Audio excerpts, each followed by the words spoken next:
Are you comfortable with El Said having a close association with him, given some of his past statements? To give you an example, one of the more controversial ones is that Piker has said America deserved 9/11. Are you comfortable with that association?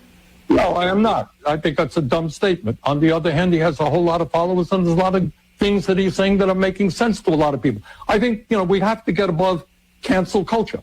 When you're doing radio, whatever they do, podcasts 3 hours a day, you say dumb things. I suspect if you go back over your career, there may be one or two things that you said that you may have regretted. But I think what we have got to do is look at the totality of where people are coming from and go.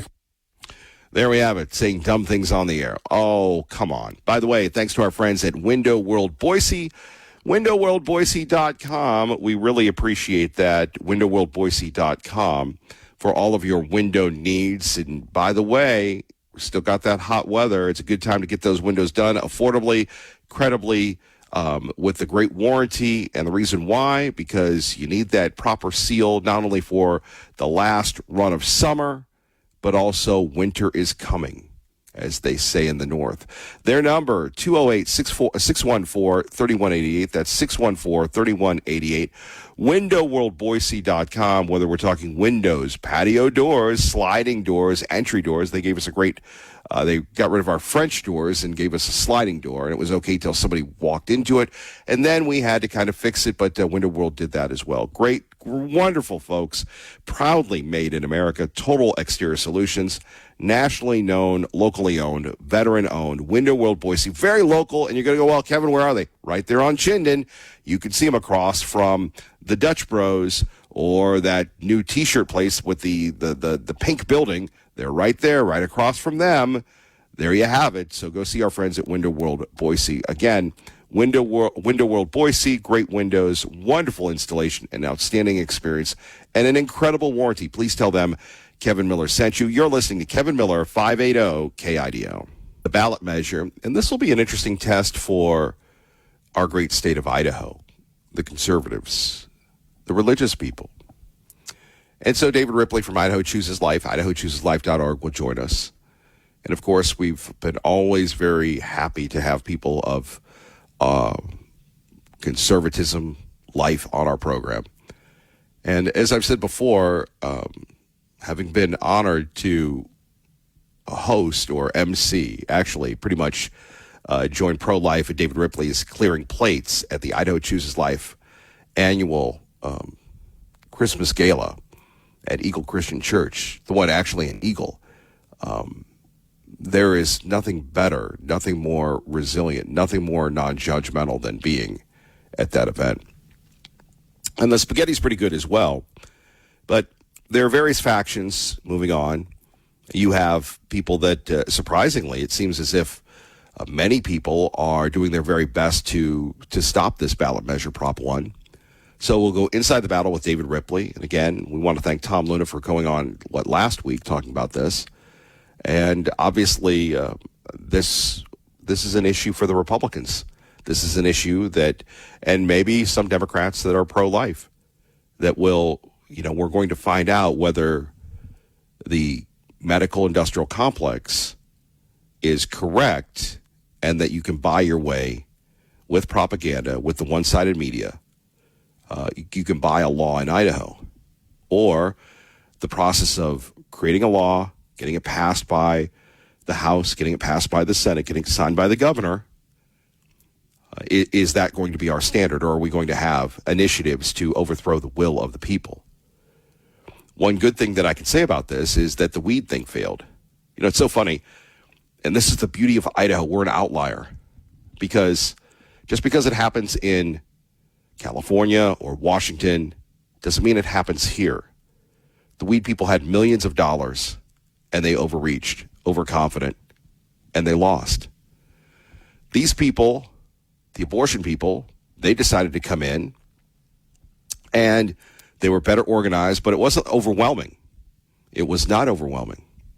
And you have people that may not get along with each other that I hope will be united on this front. And so we'll talk to David Ripley about that. And as I said before, being a political commentator, being someone who actually has an opinion and not afraid to say it. And it's funny. It's cost me my livelihood many times, but if it is to be, so be it. At 580 KIDO, I will tell you that, let the will of the people speak. And I do believe very confidently that Mr. Ripley and others, Brandy Swindell and David Ripley and, Tom Luna and Victor Miller and all those people that are working to do not only to say why Prop 1 is bad, but to invest their time, effort, energy, and resources. And there are people that are donating. And you have the Diocese of Boise, the Catholic Church, that is rallying. So we will take a look at that. I think it's going to be a fascinating. It's the one thing on the election that people seem to care about. The governor, he's going to win. Senator Risch, he's going to win. Congressman Fulcher, he's going to win. Congressman Simpson, he's going to win. The Attorney General Raul Labrador is going to win. It's going to be a romp. The only thing that I could think of is, and I just can't see that happening here, but that's why some things happen, is, there's some type of, liberal undercurrent that we see. But basically, when you take a look at the liberals in the state, the most, obviously, whether it was Dave Beater, her predecessor, or her currently, Lauren McLean, you don't have a lot of success. You have charisma within the base, but you don't have anything outside the base. Again, we've brought, and I don't know if I kind of get tired of this, but here you have the mayor of Boise, who basically is just running around being a social media influencer. And the difference between the mayor of Boise and the mayor of Caldwell is, if you ever look at Mayor Phillips' stuff, it's brilliant because he highlights people. The topic is the star. Whereas with the mayor, here I am at the comic book store. Here I am at the potato place. And obviously some outside consultant is telling her what to do. But in reality, has the garbage costs gone up? Have sewer prices gone up? Has water? I mean, that's really the nuts and bolts of it. A guy that I tell you, whether you agree with him or not politically, I have observed him firsthand in Washington, D.C., is our great friend, Congressman Simpson, and that guy doesn't go on TV, doesn't do anything. Not that there's anything wrong with going on TV and getting the message out, or going on radio and getting the message out, but that guy just works behind the scenes. And people go, well, that Mike Simpson. Well, dude, the guy gets the job done. And, Congressman Fulcher, our great friend, gets the job done. And so that's tough to make the argument that you want to replace any of those people. But the life issue is big. The life issue is crucial. I can remember working with the Life folks when it was, working to get the Choose Life license plate on. That was a campaign that we fully endorsed and got behind. And those are some of the most popular plates. So we'll break that down with David Ripley. Again, our prayers go out to those in Twin Falls, those in Idaho. Figure out how they're going to recover. How can you recover from this? We talk about a lot of things, how we're going to recover. People say, what, PTSD, and they'd say it jokingly, but that's real PTSD. With all due respect, I mean, are people going to look at In-N-Out Burgers the same, a good Christian company? With all due respect, are you going to look at a Tesla charging station the same? Let's get into it next. A little deep this morning. We'll try to lighten it up as well. Again, our friends at Window World Boise, windowworldboise.com, they've brought you this segment of the program. Let's get you to work safely and on time. After the tragic shooting, trying to figure out how to recover from that. That's pretty wild when you think about where do you go from here. I mean, Greg Pruitt talking about getting training. Tom Gresham talking about getting training. By the way, I will tell you that Tom had some really good tips along with Greg. And we can always get more learning. By the way, you want to know what that website was? It's on YouTube, actually. First Person Defender puts everyday people into intense real-world self-defense scenarios using force-on-force training. So it's free. And again, there are 231 videos with the First Person Defender. Maybe that's a good start, if you will. Maybe that's a wonderful start to make a difference. 3 people dead. Ashley Garibay of Stockton, California, came in town to train the folks at In-N-Out. David Schultz of Salt Lake City and Christopher Claunch, 59 of Hagerman. Mr. Schultz was 66. Ashley was 23. The Twin Falls Fire Department, Twin Falls County Coroner's Office, and Twin Falls County's prosecutor released the victims' names online, and then they have a big fundraiser, and the family has set up a GoFundMe page. More details on our website or pretty much any other website. But, how do you get over that? Most of us remember Columbine. And I can remember, and, sometimes you miss something. And I remember looking in that going, it was because sometimes things are so horrific, like what happened in Twin Falls, that you don't believe that it's actually happening. Again, I equate it to the movie Heat. Al Pacino, Val Kilmer, God rest his soul, that, it was a big shootout. Maybe there's other, modern day shootout movies. But I'm looking at this going, this can't be happening anywhere. And it was. And then you have Jordan Salinas, and we'll play his clip in a minute. If you want to hear and see that clip, it's on our website under, Jordan Salinas Speaks. Obviously, a lot of people are trying to get a hold of him. The guy did the right thing. Now people are trying to, make money with the shirts and everything. And I'm not judging. I'm not judging at all. But as Greg Pruitt said, as Tom Grisham said, that was a lot of training.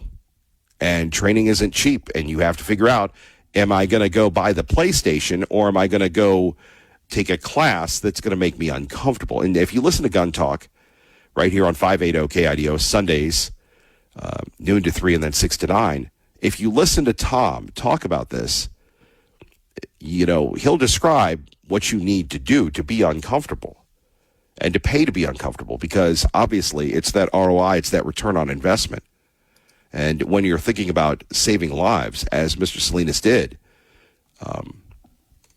and saving his own life was pretty wild when you think about it. But again, gun sales surging, training surging, so we'll see how our community comes together. Like I said, but back to Columbine, how many people, when we take a look at school shootings and we're in the public and we're doing all these crazy things, we have that situational awareness that we should have. And again, those people that are EV vehicles, I don't know about you, but I've had a lot of people that, I go to that charging station. I've been there. And, one of our more popular phrases, obviously keep the faith comes from Timothy. I've fought the good fight. I've run the race. I've kept the faith. And then the other one is obviously, when you're thinking about by the grace of God, there go I.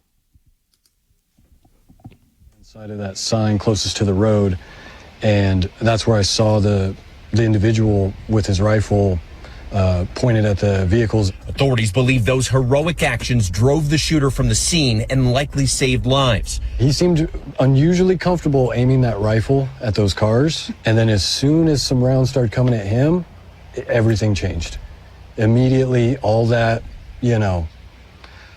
bravado he had immediately crumbled. This In-N-Out had opened just a week prior. The company.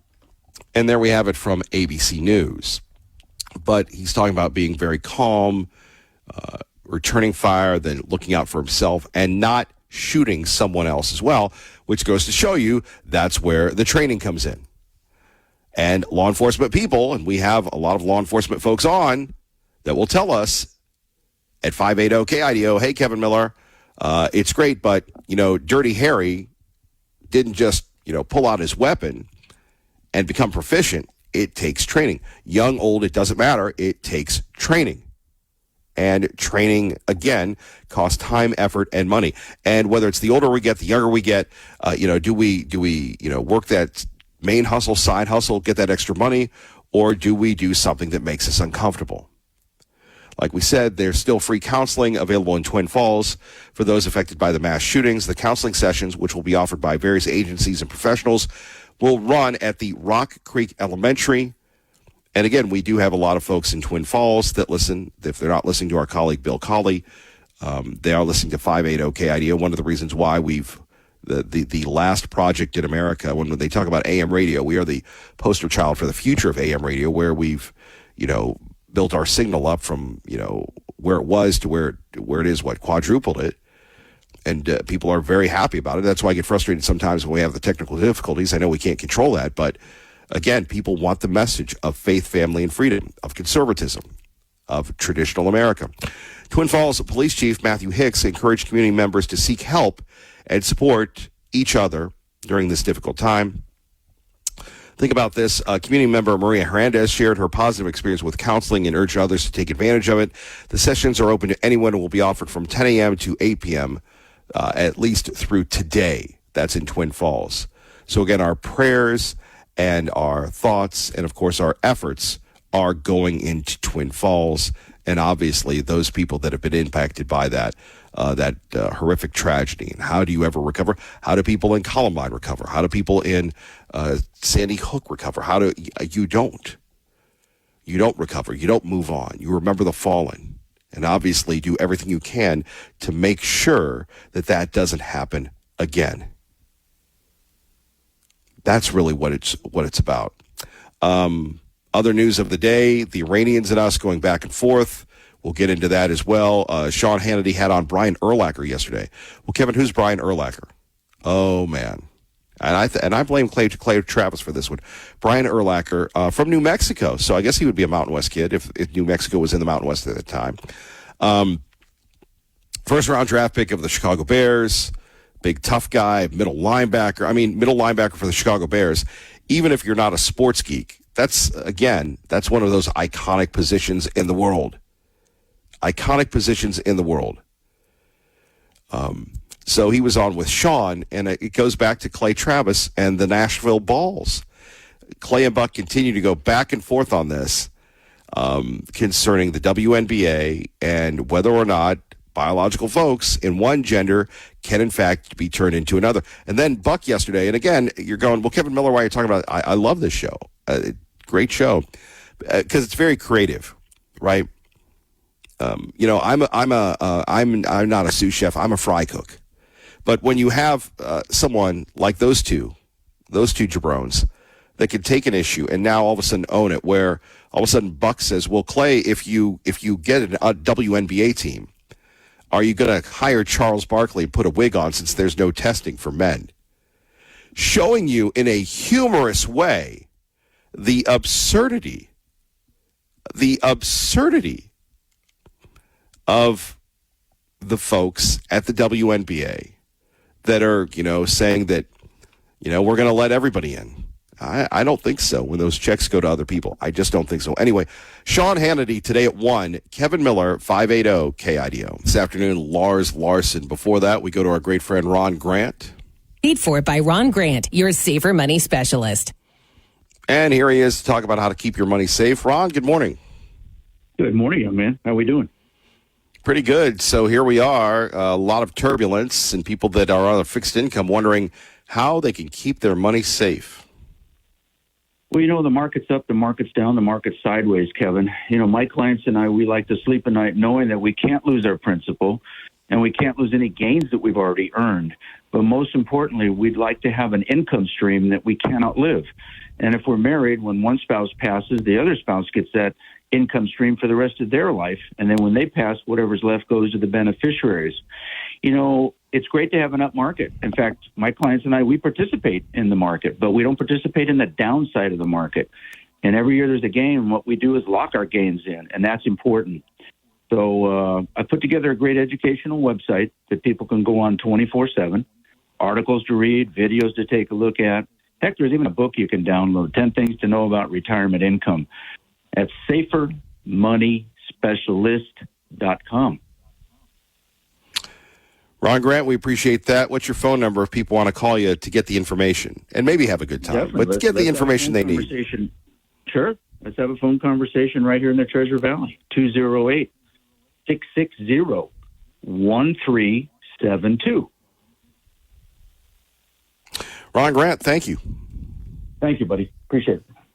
Paid for by Ron Grant, your safer money specialist. And we move on to Al in Ontario, who joins us now at 580 KIDO. Good morning. Life, liberty, and the pursuit of happiness. Okay, the last part, the pursuit of happiness. Okay, that's the thing that I think a lot of people don't understand with regard to the gentleman who shot up the place in Twin Falls and El Said. Okay, El Said is really addressing people who are unhappy. Okay, the gentleman who shot up the In-N-Out burger, he was an unhappy man also. Well, where is this unhappiness coming from, Kevin? Is it coming from training? Is it coming from STEM? Or is it coming from psychology, brother? I think it's coming from psychology. And what is psychology? Of course, the people don't know this because they're not educated. Remember, there's a difference between training and education. STEM is training. Psychology, philosophy, and I just think of philosophy as being macro psychology, but you know, it's the psychology, it's the ideas and behavior, okay, that is really going to make America great again. It's going to be the psychology. And unfortunately, the people don't understand this. So what they want to do is they want to push STEM all the time and thinking, well, if we just get one more semiconductor, if we just get one more little gadget, okay, it's going to help us out. No. Because remember what Epictetus said. You are your capacity for choosing well. Kevin, we don't choose well. Every day we make thousands of decisions. And we hear words, what we want to believe and what we don't want to believe. And it's those decisions that we make about what we believe and what we don't want to believe that make us happy or unhappy. Okay, now obviously this guy in the In-N-Out burger, okay, he went way off into some who knows realm where his unhappiness went to this total jealousy. And realize jealousy causes what? Hatred, right? And it's this hatred. I don't think this guy was evil. I think he was just uneducated. He didn't have the family upbringing. He didn't have people who actually were able to guide his psychology in the correct way. Okay, this is the key. Okay, it's all about the humanities. But we totally disregard them. And in fact, if you go, I mean, the people don't know anything about themselves. You must know yourself. Know thyself. Okay, that was the inscription on what? The Oracle at Delphi. You must know yourself, but the people don't know themselves. I mean, and the information, people start believing whatever they believe the screwballest things because they don't go deep. They don't understand how to think properly. They don't understand inductive and deductive reasoning. They don't. Yeah, but again, yeah. I get it. Well, but what's the solution? Yeah, no, I do. Okay, I do. Well, and you yelling at everybody every day isn't moving the needle. And your analysis is very judgmental. But you have people that are not wired like you, bro. Look, man, No. I understand your wiring. I grew up in that type of wiring. I got to tell you, you and I are fossils. We're dinosaurs. And you have people that can speak video game. They can code, but they can't hold a conversation. And I'm not saying, and somehow you and I have to reach them, not talking about Euclides and Eulyptus and everything else. We got to speak their language. And if we don't, we've lost them forever because El Said, he's speaking their language. Al in Ontario, not so much. No, and that's true. And you see here again, too, Kevin, this is really why when I'm calling, I'm probably more warning than I am trying to move the needle, because I don't think the needle can be really moved. I mean, I would think that hopefully President Trump could do something. But look, Kevin, remember, a nation that is ignorant and free is a nation that never has been and never will be. Look, Kevin, it takes a lot to educate yourself, right? I mean, it's not easy. Anything that's easy isn't worthwhile in life. It just isn't. Okay, you know, I mean, what you have to do the difficult things in life. You go back to Maslow's hierarchy of needs, right? At the very top are the psychological needs. At the bottom are the physiological needs, right? And so everybody. Well, and that's why they call it the dopamine hit. Al, thank you for the call. We go to Art in Star, who joins us now on 580 KIDO with a fire update. Good morning, Art. Yeah, good morning. How you doing on your weight loss? I'm down 130 and get ready to go see the doctor coming up Thursday. Yeah, interesting. Listen, I'm calling about the fact that we had last Sunday in Middleton, there was a tragedy house fire that occurred, and the lady lost her grandmother, I think 3 dogs and 2 cats, and she was a waitress here at the Star Cafe. So she's totally devastated. She only has clothes on her back, all that kind of stuff. So we've got a little collection thing going here at the Star Cafe, and I came up with the idea, just because I have the idea, I don't know how to implement it. What if we could do some type of GoFundMe thing? I hear about this GoFundMe stuff, but I have no idea how it works. So, I mean, we're talking about empathy and the failing civilizations and the craziness of the policy technicians that want to sell communism to people who don't know any better. And locally, we have had this happen. She's a very young, nice lady. Her name is Bailey. That's her first name. And so if anybody wants to come down here to the Star and put a couple bucks in the plate, we'd appreciate it, because she doesn't have any place to live, apparently. So that happened last Sunday at 6:30 in the morning. It was on Rich's 10,000 block of Ridgeway Lane. It should be in the papers by now. They don't know the exact cause of it. I'm suspecting it was probably a electrical fire in the circuit breaker or something.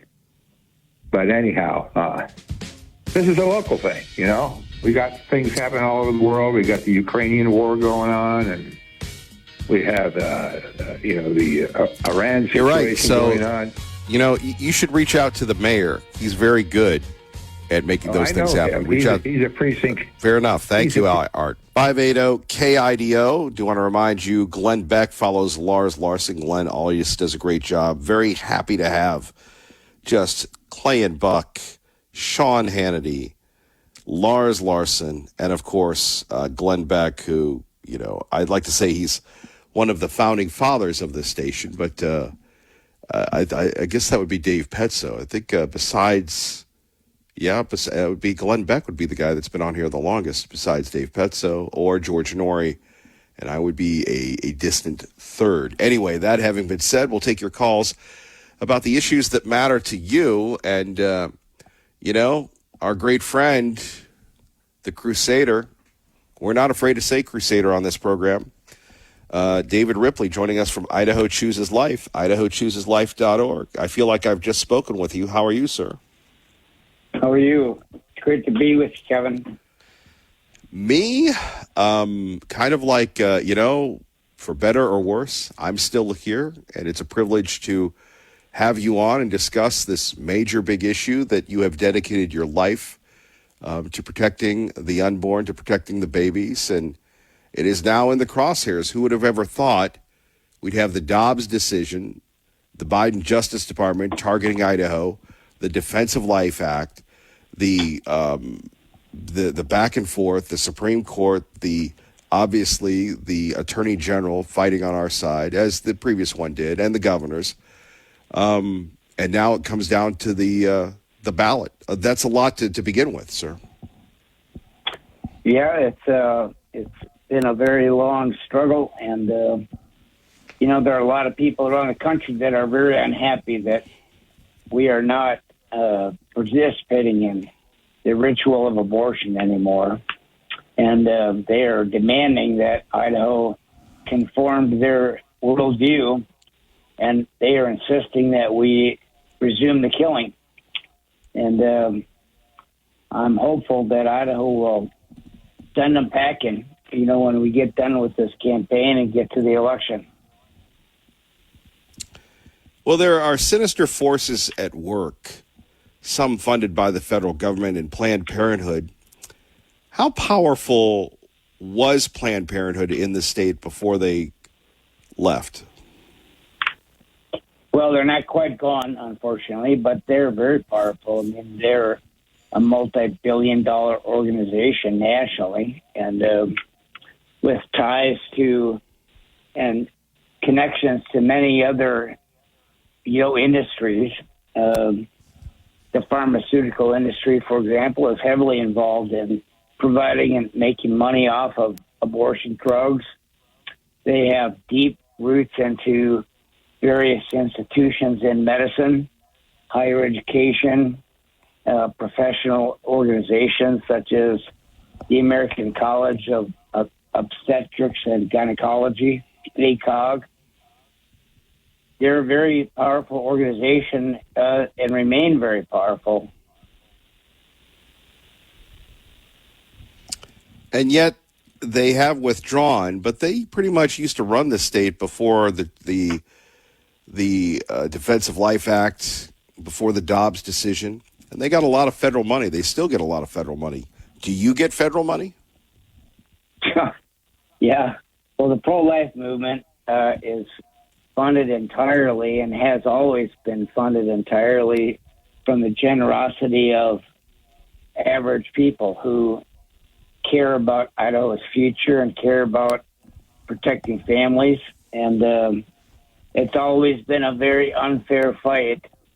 Our opponents are largely partnered with the federal government. I mean, right now, the federal funding of Planned Parenthood has resumed. We had an entire 1 year period of time, which ended on the 4th of July, sadly, in which this just last month the funding resumed, and Congress apparently has decided that they've exhausted themselves already, and they're unlikely to cut off that funding again from the federal treasury, which is just bizarre to me. But that's a testament to their power and influence in the nation's capital, and the power of the abortion industry in this country.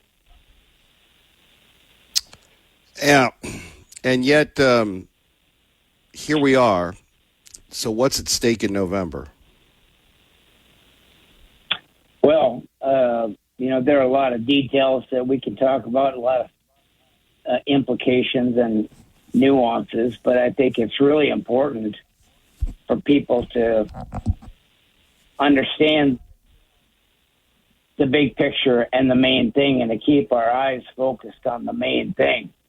We're in the middle of basically a magician show here, where the proponents of this thing are using the old, distraction methods of great magicians, getting our attention focused on shiny objects, hard stories, and very peculiar stories where tragedy has struck a family with some anomaly or rare disorder. And that's what they want people to focus on as they go to the ballot. Meanwhile, no one is talking about the fact that the main thing is that if this initiative, Proposition 1, passes, you're talking about 2,200 babies, give or take, a year in Idaho that will be sacrificed once again, year in and year out. And they want to keep us distracted. They want to keep us confused. They want to play upon our compassion and manipulate us, so we are not paying any attention to the main thing, which is establishing a right to abortion in Idaho law. And that fact means over 2,000 babies a year are going to lose their lives, because abortion will be treated as a means of birth control again. David Ripley joining us, and then we'll talk about the propaganda going on by the media, the propaganda going on by others. David Ripley joining us from Idaho Chooses Life, idahochooseslife.org. But, it's fascinating that they're trying to reach the impressionable people, and, as we say, you've got these radio ads that are, sadly talking about this woman that had to go to Salt Lake and crying and all sorts of things, and really playing on the tears, and they're not very, accurate, but they are compelling, and you have them on, brands that they are sympathetic, not very conservative brands, so they're trying to really address the liberals, if you will. And I think about this, and I think to myself, there are a lot of people that are going to hear this. And, there was a major media outlet that every day was talking about the doctors leaving the states. So based on that, and if you've covered this, I apologize, but for people just waking up here at 580 KIDO, let's get to this. These ads are saying people are leaving the state because the women are dying because of this law. Well, they've got two big arguments and two big points of manipulation that they're working. One is all the doctors are leaving and all the women are dying. And I want to really focus today, if we could, on the question of doctors leaving the state of Idaho. The truth is, I believe I talked about this a couple of weeks ago on your show. We have uncovered data that simply proves that that's just not the case. And just a couple of days ago, folks at the Family Policy Center released public data that they obtained from the Board of Medicine showing that the number of OBGYNs in the state of Idaho has increased each year since the Defense of Life Act took effect 4 years ago. In other words, we now have more OBGYNs practicing in the state of Idaho today than we did when the law took effect. And that's quite shocking to many people. In fact, some of your listeners, I'm sure, are looking at the radio going, well, did I just hear that guy right? That's not true. That's, right? Because we've been subjected to this misinformation campaign, almost on a weekly basis for 4 years.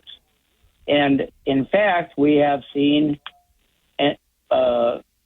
doctors holding news conferences saying, I'm leaving because I can't kill babies anymore. So we know that some of that is actually true. We also know that some OBGYNs have retired because it turns out, based on research I've done, that is the highest burnout rate of any profession in medicine. So there is some kernel of truth to it, but what they are, the leaders of the medical community and the media are conspiring, honestly, to deprive us of the whole picture.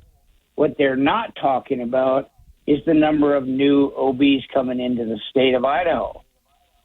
So yes, some people have retired, some people have literally left, and we know that because they've said it. They did a news conference, so there's not much, confusion about that. But what nobody is talking about and what these people are hiding from us is the fact that we've had a net increase in OBGYNs in the state. And this actually is consistent with national studies that have shown that pro-life laws have virtually no impact on where a doctor decides to practice. And in fact, Idaho has certain advantages over other states because we're having babies. We have the highest birth rate in the country. So if you're a kid coming out of med school with a $1 billion worth of debt, you need a job. And where are you going to find a job? In places where they're still having babies. So, one of the things that really outrages me about this is that even though the data has been provided to the media, they are suppressing. You cannot find There's one article I found reporting on this in the Idaho Education News. I've seen no other media outlet provide this information to their listeners or readers about the whole picture, that we actually have more doctors now than we've had ever, right? And they are part of a cabal to suppress that information, to get people to make decisions on policy based on very false information. What's even worse, I've spent 4 years, the last 4 years of my life have been wrapped up at the legislature defending the law from the medical establishment, who have been down there virtually extorting legislators into increasing the abortion rates in the state and allowing them to perform abortions at their discretion. And they have been using this argument and beating legislators up silly with the idea that all the doctors are leaving and no one wants to practice here. And I think it's just extortion, and it's false. If I were a legislator who had spent hours in the room with these lobbyists, I'd be pretty mad, I'll tell you that. David Ripley, please hang on. More coming up next. Kevin Miller, 580 KIDO. If they get that El Said in, the Republicans think it's good. Regardless of that, Michigan is going to be a challenge because of this Democratic infighting. It's close. It's like within a point. So we'll talk a little bit more about that. A man that knows a lot about politics, doesn't like talking about politics, likes to stay out of politics, but he's in politics. I know. Flip-flop, turntables. That's the Office reference for those of you that didn't get it. David Ripley returns on 580 KIDO from Idaho Chooses Life, idahochooseslife.org. So we go down to where we are. I'd like to say the last crusade, the last dance, but I'm sure there'll be other challenges here. We have the Prop 1 on the ballot. We have big money coming in to try to get it rammed through. And who's opposed besides our great friend David Ripley and Tom Luna? Well, we have there are a lot of people that are showing up for work, some of whom I'm not very familiar with. There are a lot of groups that are emerging and coming out and trying to work against this thing. And, it's been rather encouraging because I think there's a lot of energy at the grassroots level as people realize that this is a fight. This fight belongs to all of us, because at the end of the day, we're talking about Idaho's future. And I believe that people recognize, even instinctually, that this vote is going to determine what kind of society we're going to live in. Are we going to go down the road of Washington and Oregon and California and Minnesota, in which you watch what's happening in those places, and it's really hard to believe that this is even America. And I believe that the core of those problems in those communities and states are that they have embraced death, and death has embraced them back. And you cannot turn your back on the most vulnerable and not pay a heavy price as a society. And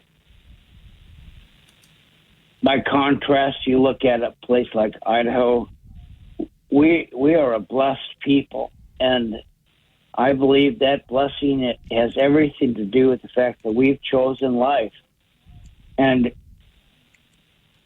Scripture promises us, God himself promises, a people that chooses life will be blessed, and a people that choose death will have to live with the curses and consequences of that decision. David Ripley joining us, Idaho Chooses Life, idahochooseslife.org. So you have people of various backgrounds coming together. What about the opposition? Well, they are raising a boatload of money, and they are, the machine is cranking. They're very good at this. We're I think the 8th state that they've been rampaging through the states ever since Dobbs came down, trying to establish a state constitutional right to an abortion to replace the Roe v. Wade decision.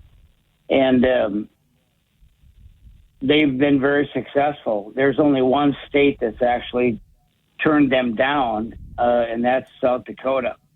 And so our turn in the barrel is not, today. And I believe that Idaho is going to be the second to deny them their agenda. And it's going to take all of us doing our own part, whether that be donating or praying or leafleting or writing letters to the editor, cutting on social media and challenging some of the, crap that's out there.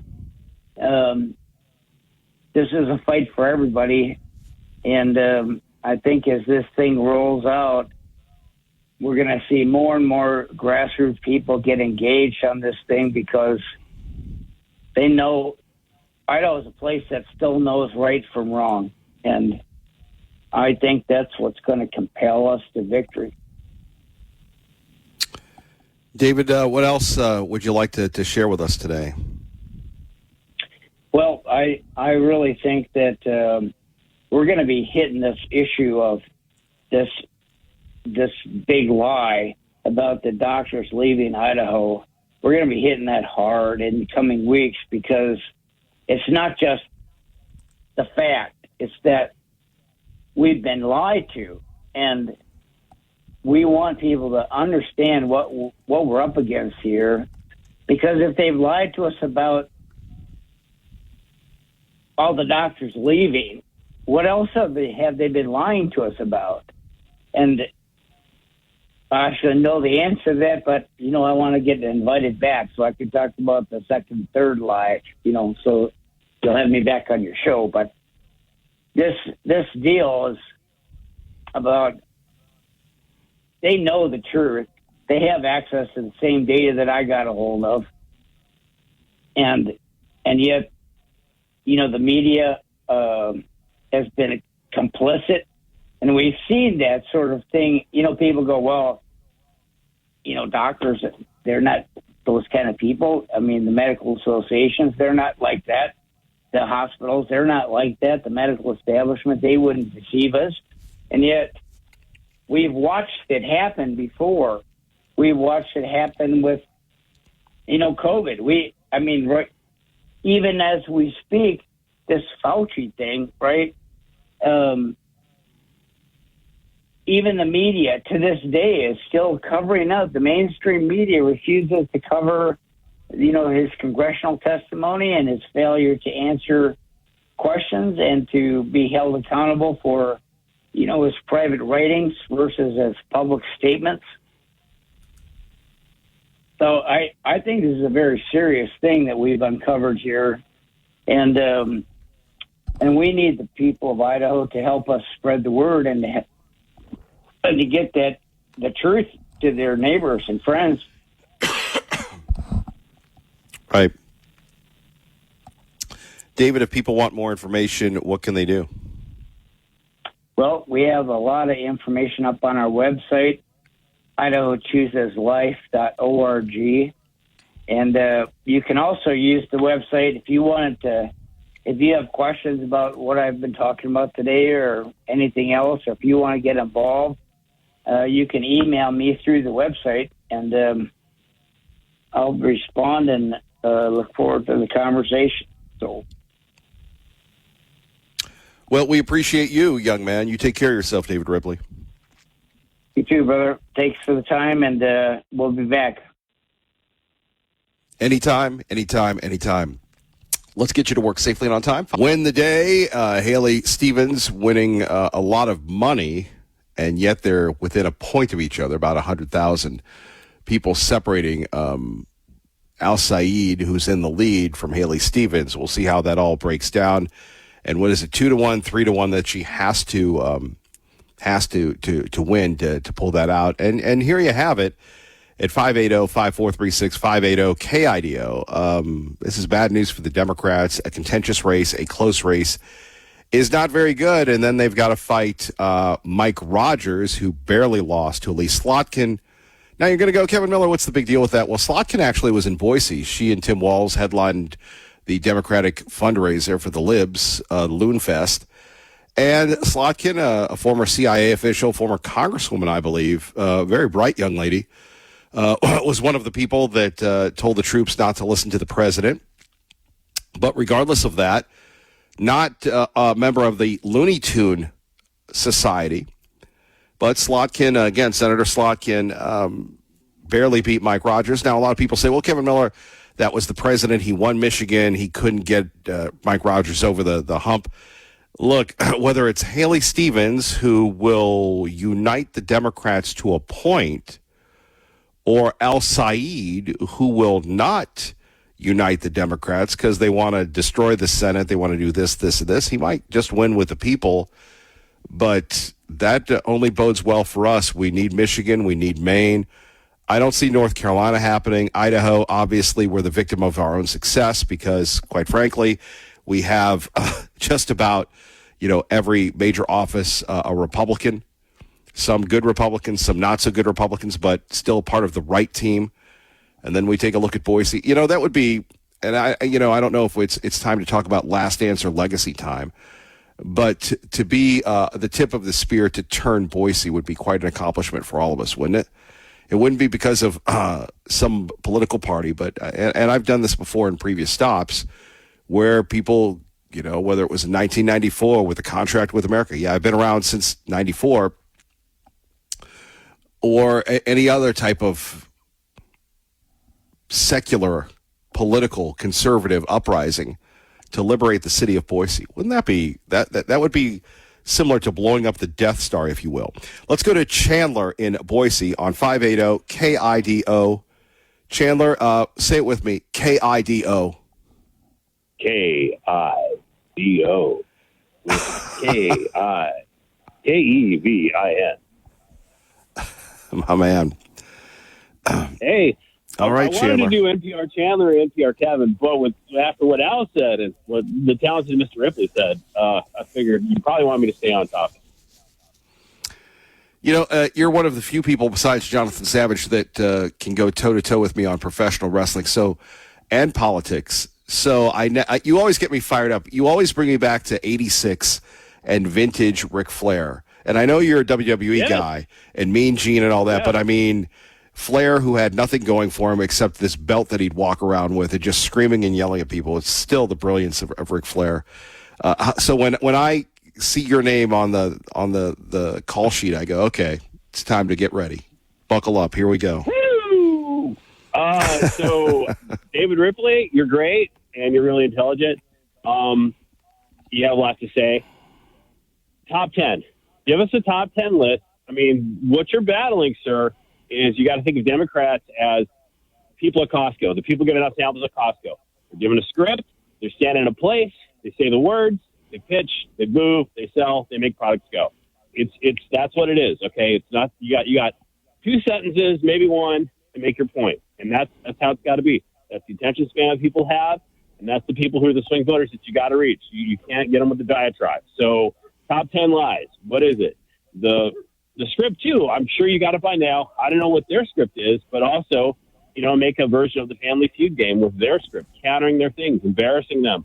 Have our people, if you want to be successful, you need to have the people that are encountering these people. They're going to be able to say back to them why this is not true or some cute little put down that embarrasses them. Humor is what took out, the Superman was part of a psyop against the Ku Klux Klan where they were made fun and ridiculed. And because of that, that's what really brought them down. So that's what you need to do. And regarding battling this issue and stuff Al's talking about, I wish we had sorry if I can go ancient Greek on it, Themistocles. He's the some people would call him the savior of grace. Some say he would be the parasite of Greece. He organized the Greeks to fight the Persians, but he also double-dealed. He kind of set it up to where if it didn't work out, he'd hop out with them. But he was able to rally the Greeks together in spite of everything that was happening, kind of set them up to where they were going to get attacked, and he delayed their conference of talking before, So we really don't have anybody like that. We got these little factions that can't seem to get together. They can't be together.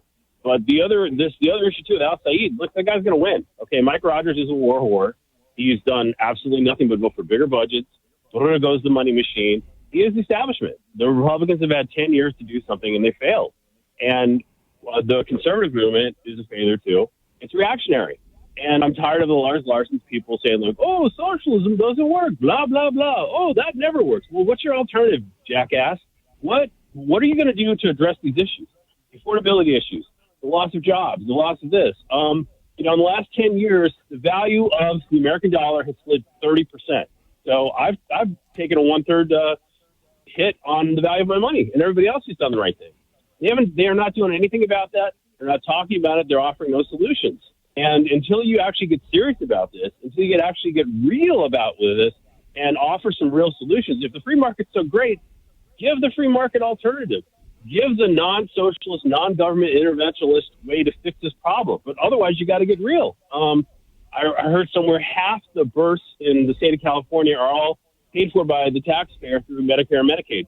Georgia, 40%. So if half the people being born are due to the grace and the beneficence of a government program, you think they're going to vote against that? Like, they owe their life to the government. That's how it is. Like, where's your alternative? You've been around. It's the old Buchanan argument. No, Chandler.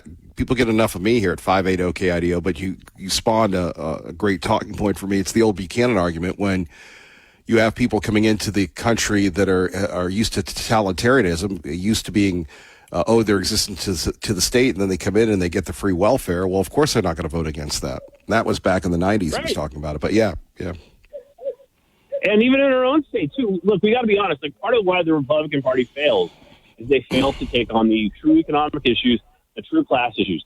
They get bogged down in the social things because the powers that be will let them play around with the flag bill, play around the bathroom bill, because that doesn't impact them hiring illegal aliens.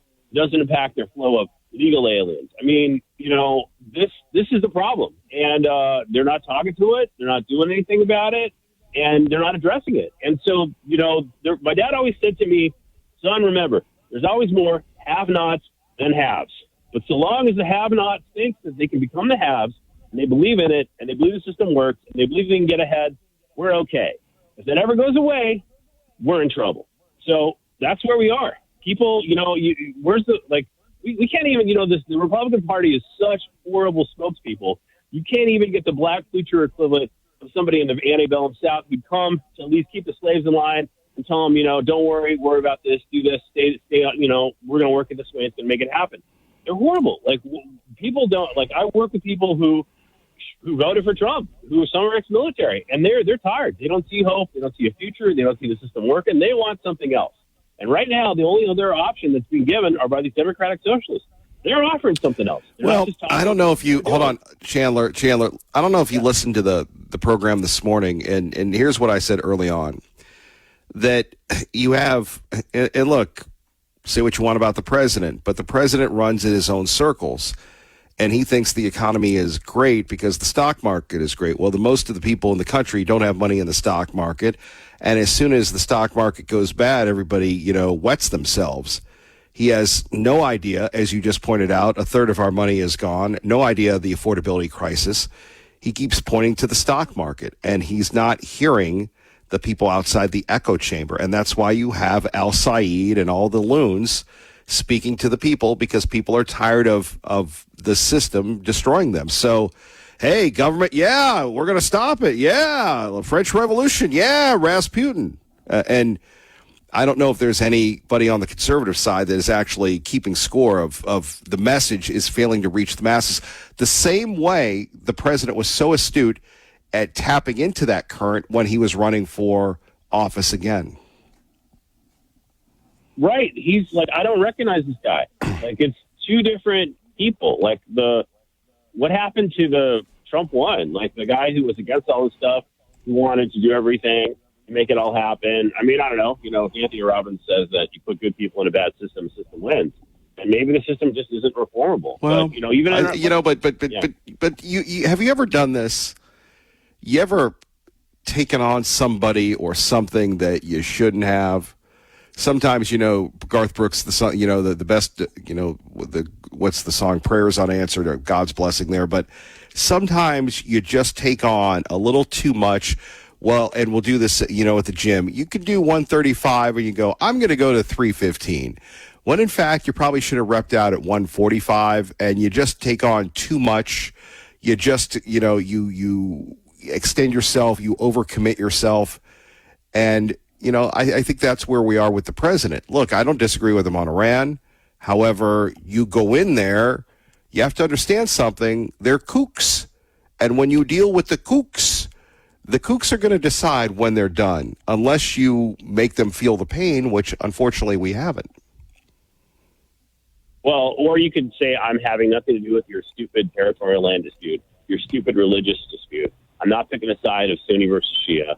And part of what people get wrong is, there's more Sunni terrorism. There's more Sunnis that have killed America. Everybody goes back to the 80s and the Beirut truck bombing. 9/11 was 19 Saudis. What religion is that? Sunni. The bombing in Kenya, what was that? Sunni. The ISIS-K that we're fighting in Syria, Sunni. The Fallujah thing that killed a whole bunch of Marines, Sunni. Pakistan, Sunni.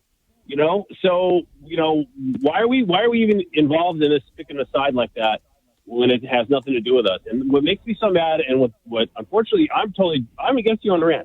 Look, there's billions of dollars that Doge found. What did they do with that money?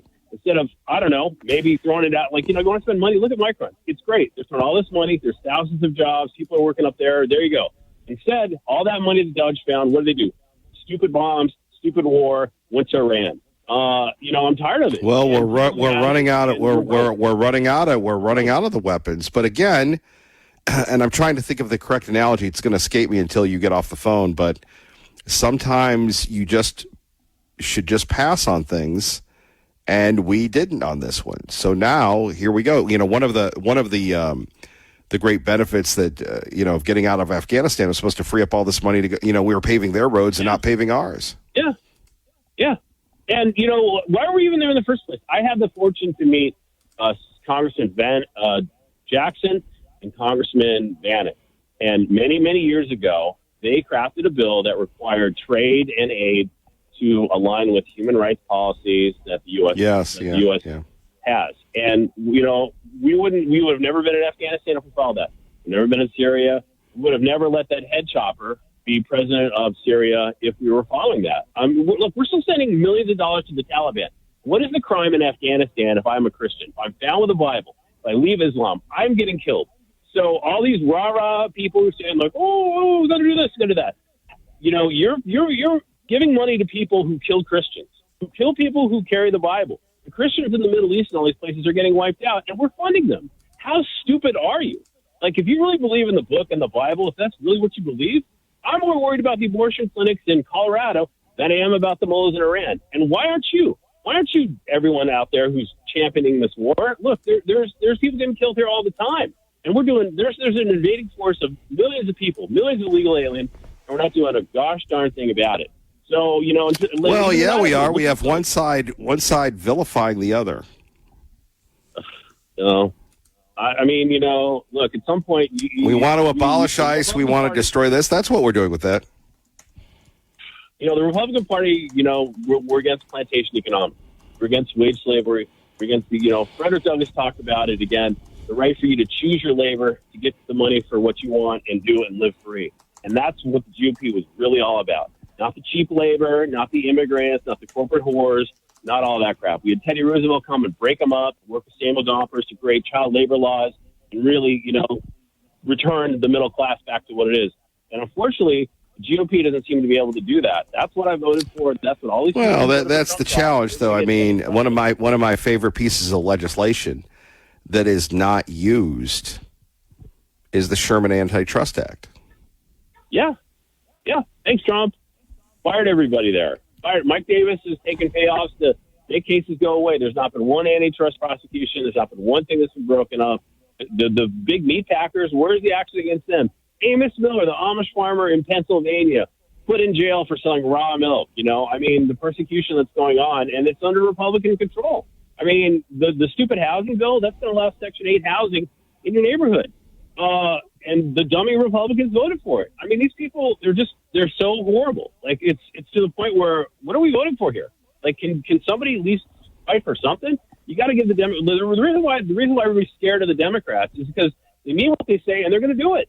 It's not happy talk. It's not strongly worded letters. I mean, like, I went to an event with Russ Fulcher, and, God bless Russ. He's saying that SAVE Act's going to pass and the Republicans are going to hold the House. And I'm just like, really? Like, Russ, like, are you? Well, I mean, but really, what's he gonna say? Well, he could be like Obama when Obama left the midterms after passing Obamacare and run against the establishment, run against the powers that be. Do some policies, do some kind of things. He could have voted not to merge our military with Israel. He could have done that. He could actually do a hunger strike or do some other action to stop the money going to the Taliban. I mean, these are hold on, Chandler. He's not doing it. Chandler, I appreciate that. Thank you for the call. Let's go to, and we'll get the break in, Bo, but let's go to Brian in Nampa at 580 KIDO. Hello, Brian. Hey, Kevin, just calling to try to help. I got a question, and go with me on this one. How did you learn to drive, Kevin? Driver's ed. And did your dad or mom or anybody else help you with that? Oh, yeah, to a degree, but they were very scared because I had the lead foot on hold on, you'll love this, on that very masculine VW Dasher that we had. Yes, Dasher station wagon. Boy, you talk about picking up chicks. There you go. Yeah, I got you. Did you make any mistakes after driver's ed and you got your driver's license? I still make mistakes, yes. Okay. That's how you learn to use a gun. And that's how you learn to overcome anxiety and depression and post-traumatic stress, which I've had all. And, one of the things I think we're missing on the Kevin Miller show today, Kevin, is you just don't learn in life when you're happy and everything's going your way. You learn when things go wrong and they're bad, right? Yes. How many things have you learned, Kevin, through your mistakes and bad? Like, have you learned everything. More through that? Or yes, exactly. Everything. So, Al, that's what we need to teach this generation that they don't teach them. Some of the most important lessons I've learned in life are through my bad mistakes or bad things happen to me, like what happened in Twin Falls. Use the guy that stopped it as an example. He was at the mall when something bad happened, and he made a choice. He made a choice, never again on my watch, and he went and trained. And honestly, Kevin, I think he trained a lot by himself. So do I. And as a person that used to be a CNA, certified nurse's aide, and was developmentally disabled, I've dealt and worked in a prison and worked in a pre-juvie type of rehabilitation place. I mean, I'm not a doctor. I'm kind of like the nurse that does all the dirty work and deals with the day-to-day problems. That's how you learn. In those situations, you don't learn it just studying it. You learn it by dealing with it on a constant basis. Kevin, how did I overcome my anxiety? All post-traumatic stress is anxiety. How did I overcome my depression?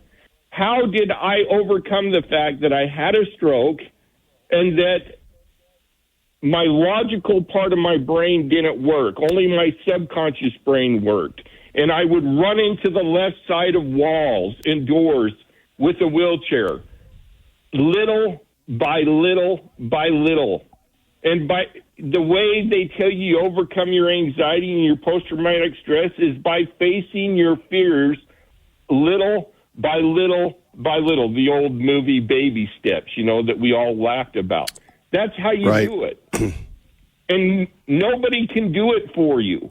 You have to do it. The doctors can tell you, and the therapists can tell you what you need to do, but you got to do it. I had a doctor that never had anxiety, that later had anxiety, said, I learned all about it in college. I knew all the correct things to say, but until I had it myself, I really didn't understand it. So this goes back to your 2 callers ago. What kind of doctors do you want? Kevin, I know all kinds of doctors that have violated their oath and injured people. Do you want that kind of doctor, Kevin? No, I don't want that kind of doctor. No, I don't want doctors that are comfortable with killing unborn babies.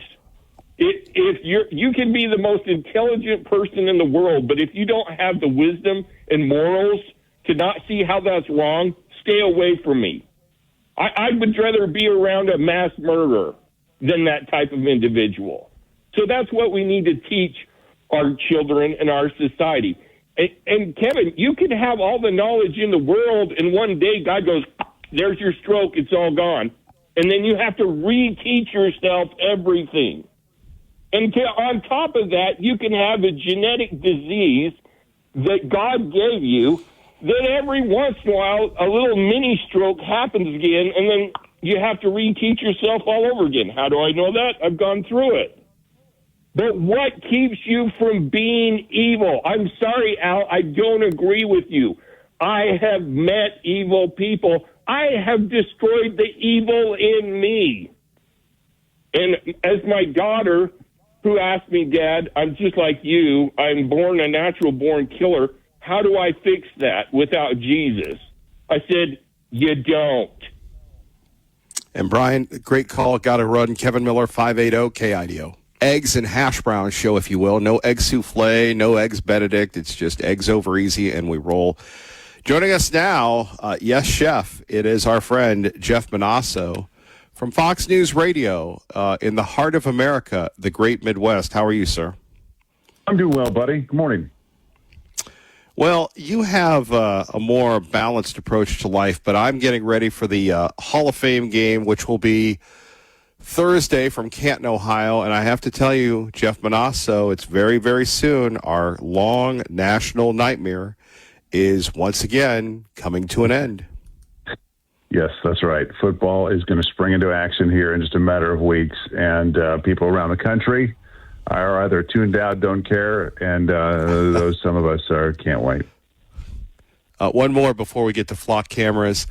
Your boy Aaron Rodgers, quite the belle of the ball, hanging out with Pat McAfee. And, McAfee's an interesting character, how he's just taken over everything. But he and Mr. Rodgers are very good friends. And it was interesting seeing those two reunited and what he promises, Mr. Rodgers, is last year. Your thoughts?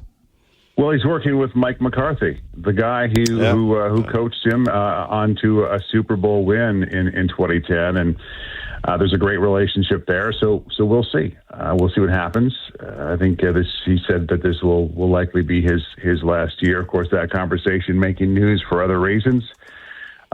Aaron Rodgers was vilified in the press and by many people for kind of skirting around the vax mandate, or getting the COVID shot, and so he had a few choice words to Anthony Fauci for pleading the fifth, because many of the rules that we had to follow back then during the pandemic were because of Anthony Fauci, and so he certainly has an opinion on it. Well, a lot of people in Idaho and across the country, but this has been a hot issue for us, have opinions on the flock cameras. And what the flock, Jeff? Yeah, well, the flock cameras are like Kleenex. Kleenex is just a brand, but we call it Kleenex. Flock cameras is just a brand. It's one of over a dozen brands of safety, these controversial license plate reader cameras. But we're starting to just kind of call them flock cameras. So Flock alone has 120,000 cameras in cities across the country. There are several controversies involving these license plate reader cameras around the U.S. with cases of misread license plates. The city in California, Roseville, the city officials there say that records show about 71% of these Flock-generated alerts involved plates that were misread or otherwise unusable alerts. There was a family in Arkansas a few months back that were pulled over and held at gunpoint because a flock camera got one of the characters on their license plate off by one digit, and it was incorrectly flagged as stolen. There's been mistaken stops in Minnesota, Nebraska, other states. There's also data sharing lawsuits in California. A state agency there apparently improperly shared info with an out-of-state agency in violation of California law. The Institute for Justice documenting multiple cases nationwide in which police officers are allegedly using automated license plate reader databases, including flock systems, for personal reasons, tracking boyfriends or girlfriends. Many of these officers have been fired or criminally charged. How these things work is they're mounted on poles.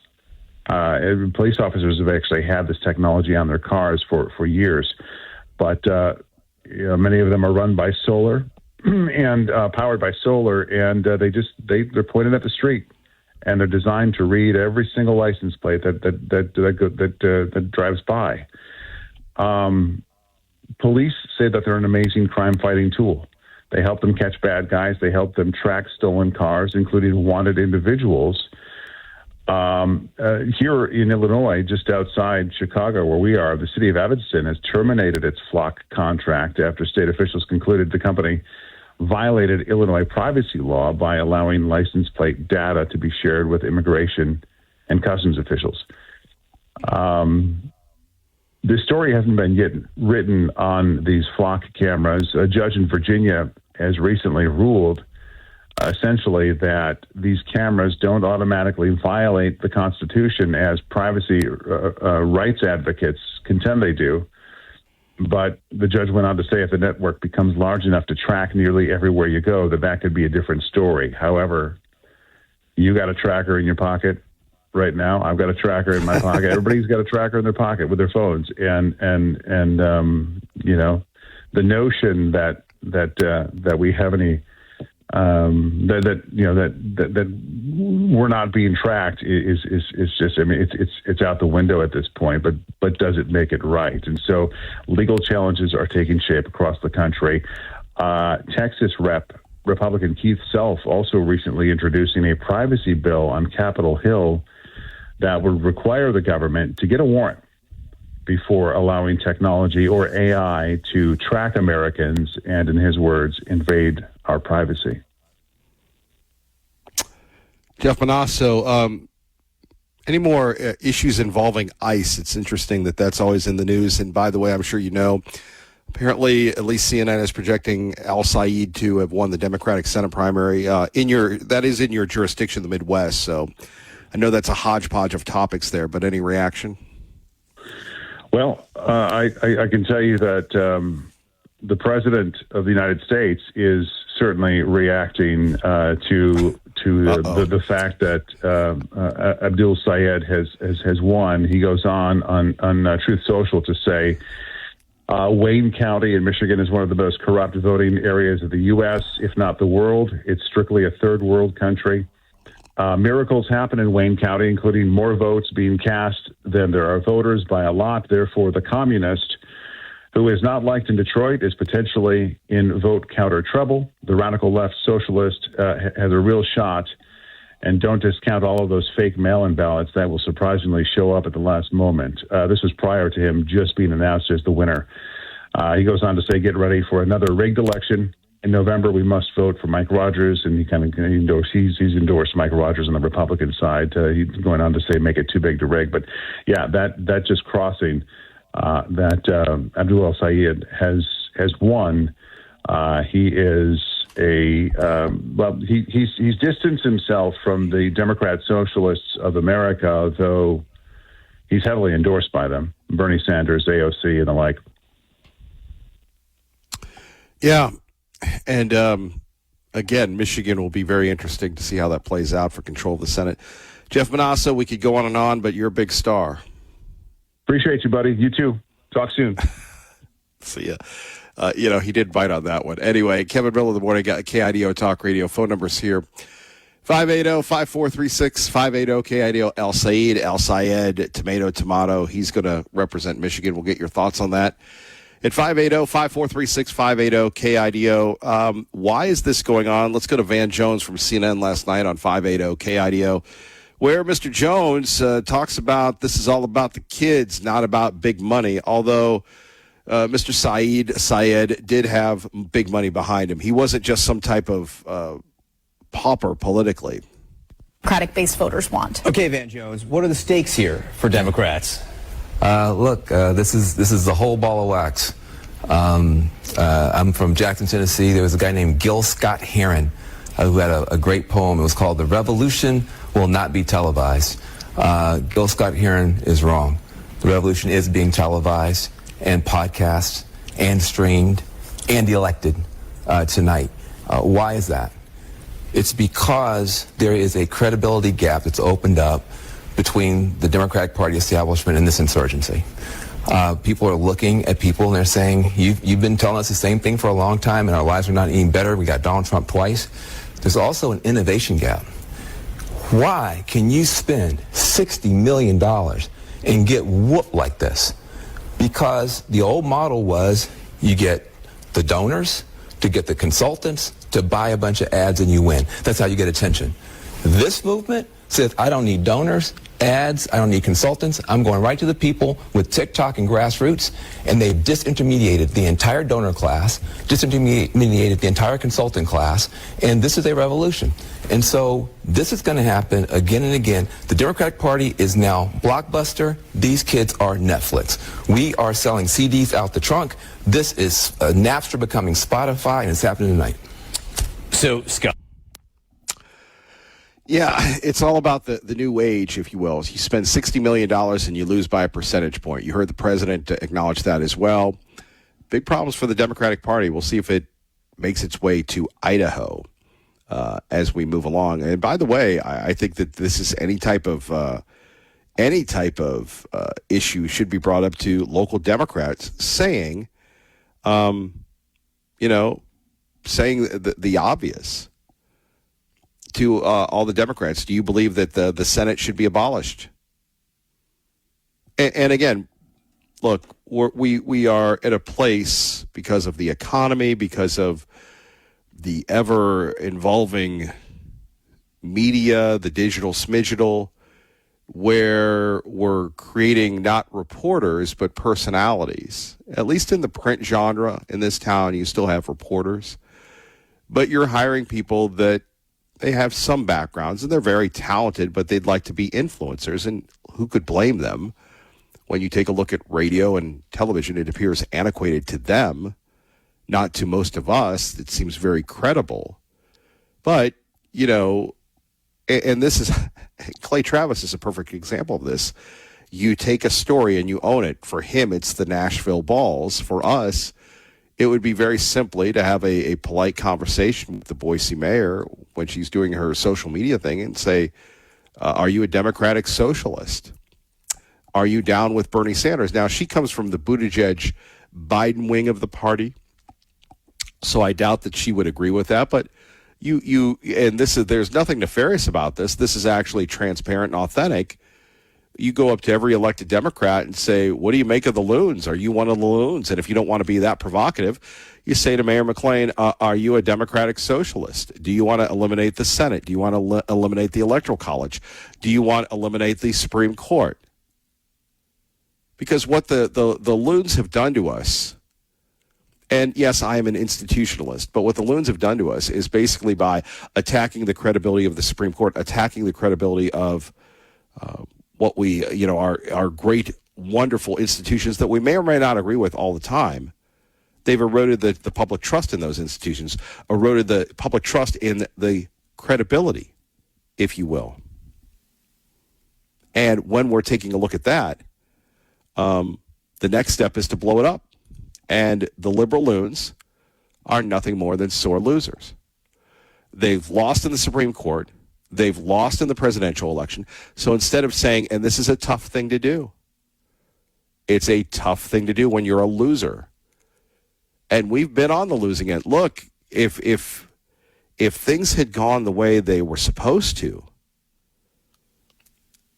the Dobbs decision would have happened 20 or 30 years ago. because we've had, with the exception of Obama, we've had the White House. And when you have the White House, you have the Supreme Court. And when you have the Supreme Court, you get to pick the judges. And we, unfortunately, have picked some very bad judges. David Souter. I would argue John Roberts. I give it to the loons, the libs. They stick to the script. You don't have to worry about Ketanji Brown Jackson voting with the conservatives. Kagan, Sotomayor. I think we're down to 3 libs.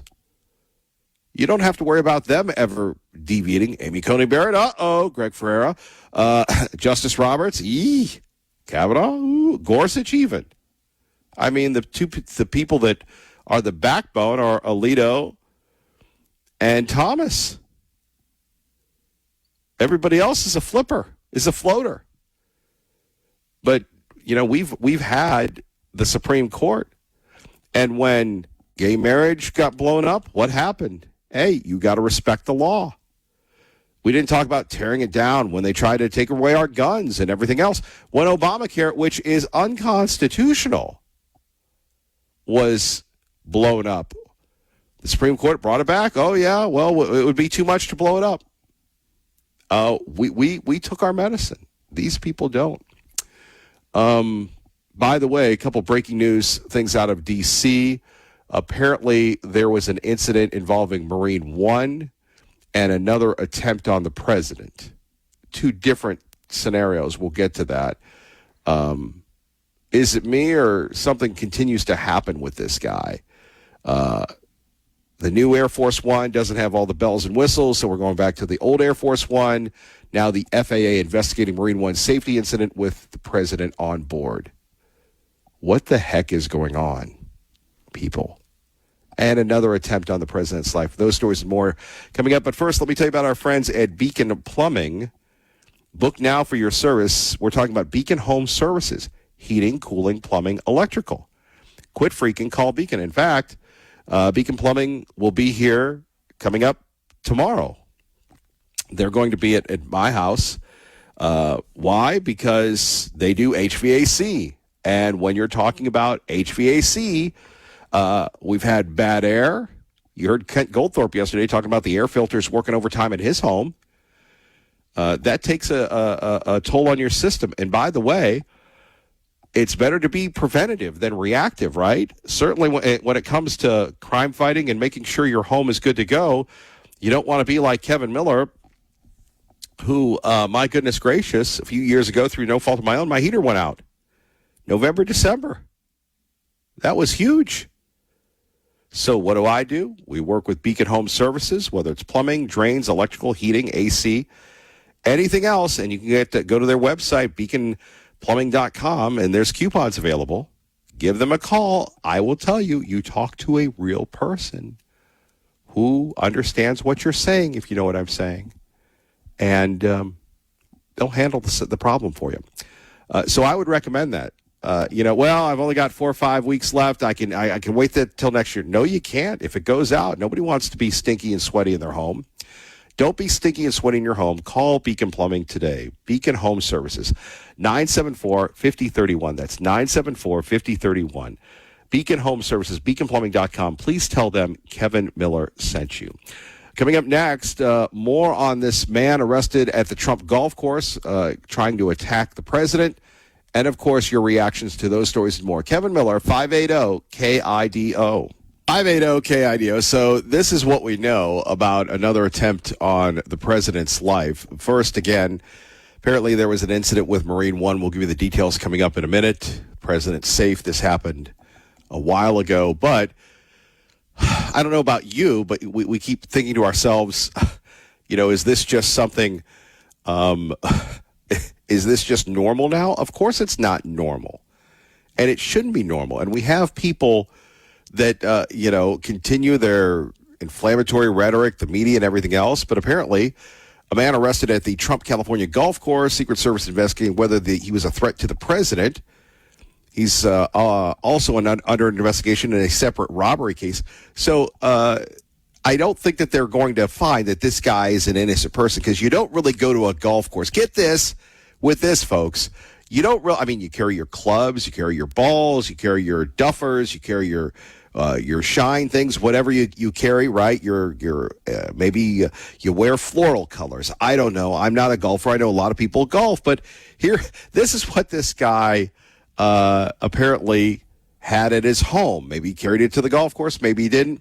Modified AR rifle, body armor, radio signal devices, notebooks containing concerning statements from the LA County Sheriff's Office. So he's going to be appearing in court, and you think to yourself, is that something that most mainstream golfers are about? No, not really. And again, we're still starting to get this story coming out, but this is, has the abnormal, the absurd become normal? Possibly the third attempt on the president's life. And let's not talk about the Iranians that want to kill him. The Iranians that want to take him down. Which is, again, they continue to threaten this guy. Let's get the very details from actually a certified news reporter on 580 KIDO, Fox News on the radio.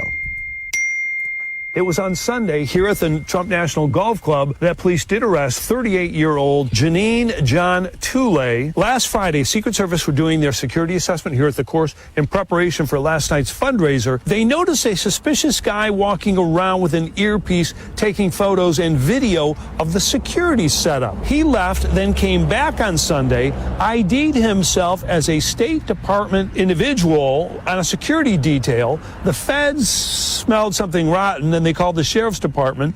Deputies found a 16-round magazine, which is illegal here, in his pocket loaded with deadly hollow point bullets. In his car, they recovered a .45 caliber pistol, another loaded magazine. It's not looking good for that guy. Not looking good for that guy. Why in the world would you be carrying that? And then you're trying to what? Con the feds. You ever been around a fed? You don't con the feds. You don't con the feds. Remember yesterday we were talking about a prominent North Carolina Republican accused of some tawdry details with his staffers?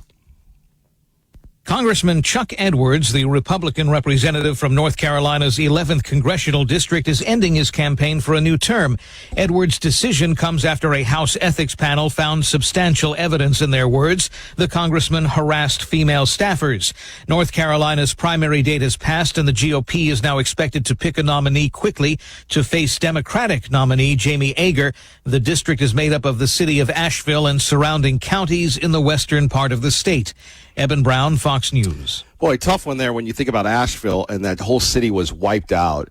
And then the House Ethics Committee found out that this guy apparently was texting female staffers, was, I think, paying for, we talked about this yesterday, paying for their vacations, saying inappropriate things. And, again, it's like some guys, not all guys, but some guys, they revert back to adolescence. They're forever in junior high or middle school.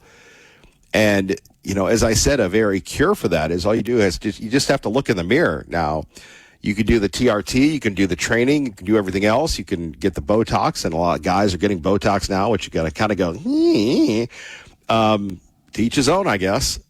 But you're still old. Nothing wrong with being old. But know who you are. You're old. That's how it is. And this guy, I don't know about a lot of people. And this goes back to history and civics. Remember the old days where people would say anybody could be president? Well, today you have Barack Obama that proved that if you're a minority in this country, you can be president. America's first black president. Now, Bill Clinton will dispute that, but Obama was the first black president. Hillary Clinton could have been the woman president, but not so much. AOC could be the first woman president, Latino president. And we're always about the first, right? And many of us, and maybe because we have been conditioned, maybe not you, maybe you're an anarchist, I don't know. But our elected officials are somebody. You know, they have that title, governor, attorney general, congressman. America's made up of what, 350 million people, maybe 400 million if you throw in the people that are not here legally. And out of that, 400 some people are elected to Congress. And you think those of us that haven't been around these Congress people that you're somebody when you're a congressperson. Actually, you're really much more of a servant leader. I've seen Senator Risch in action. I've seen Congressman Fulcher in action when he was a Congressman Labrador in action here at local events. And they're working people and hearing people, and it's not a fun job. So to be able to get that job, to get elected, possibly reelected in an area that needs your help, Asheville, North Carolina, and you're chasing the girls, that's not a good thing. And this is not really even a political story.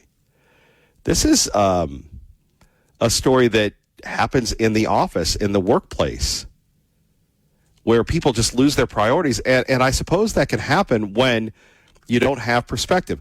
One of the great things, thankfully, that humility gives us, Brian was talking about this last hour, our failures, is it gives us perspective.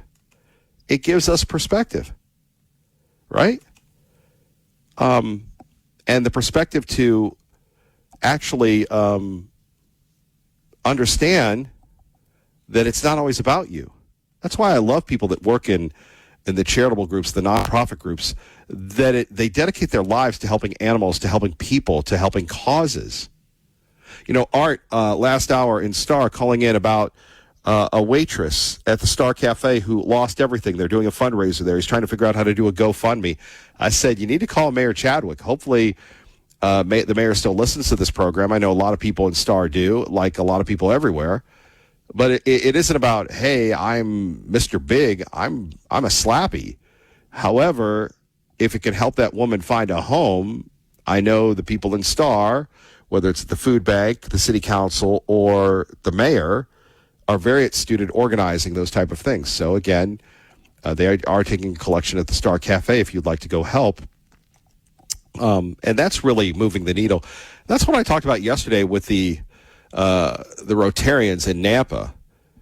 And it's funny because I can talk to you nonstop. I can literally go to bed, wake up, put everything on, and go in 30 seconds and not feel any type of anxiety. Talking before 20 people, I was stressing out over it for the last 2 weeks. And really, it's just about service. And you have, whether it's the Rotarians, whether it's St. Vincent de Paul, whether it's the Kiwanis, whether it's any of these people that do, you know, they meet once a week, they have fundraisers, they do a great job. And that's what we talked about. And God bless those people. And here you have this guy, Chuck Edwards, 65 years old. So you're 65 years old. You're representing one of the most devastated districts in the world. And allegedly, you're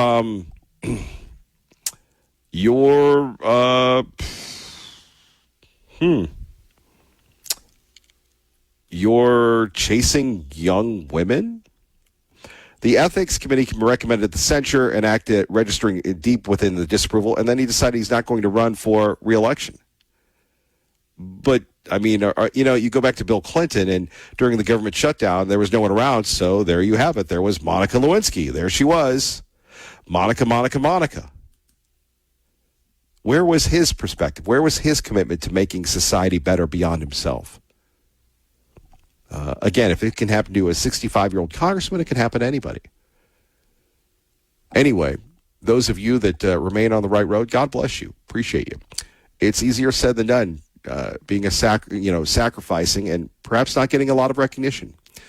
You're recognized with us, especially those that are working outdoors. God bless you.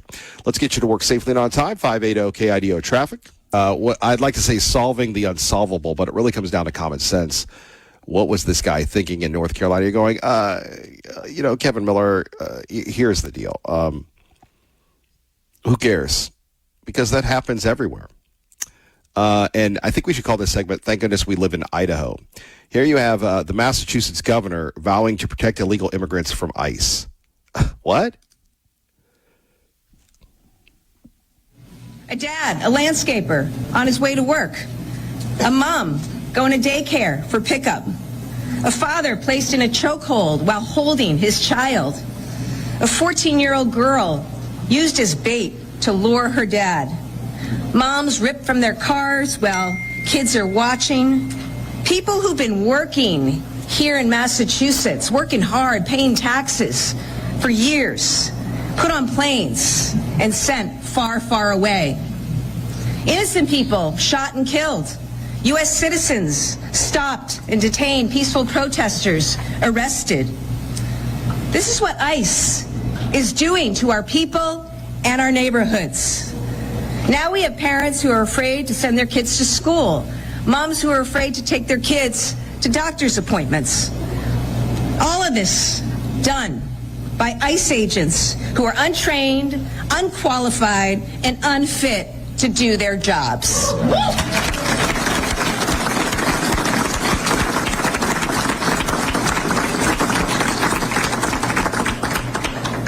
I want to be clear about something. I'm your governor. I was formerly your attorney general. For 8 years, I investigated, prosecuted, and put away violent criminals, drug traffickers, gun traffickers, human traffickers. We all want safe communities, don't we? Yeah. But, having worked with law enforcement and standing here today with law enforcement, I want to be clear. The law I'm signing today is a public safety law. It is a public safety law. Because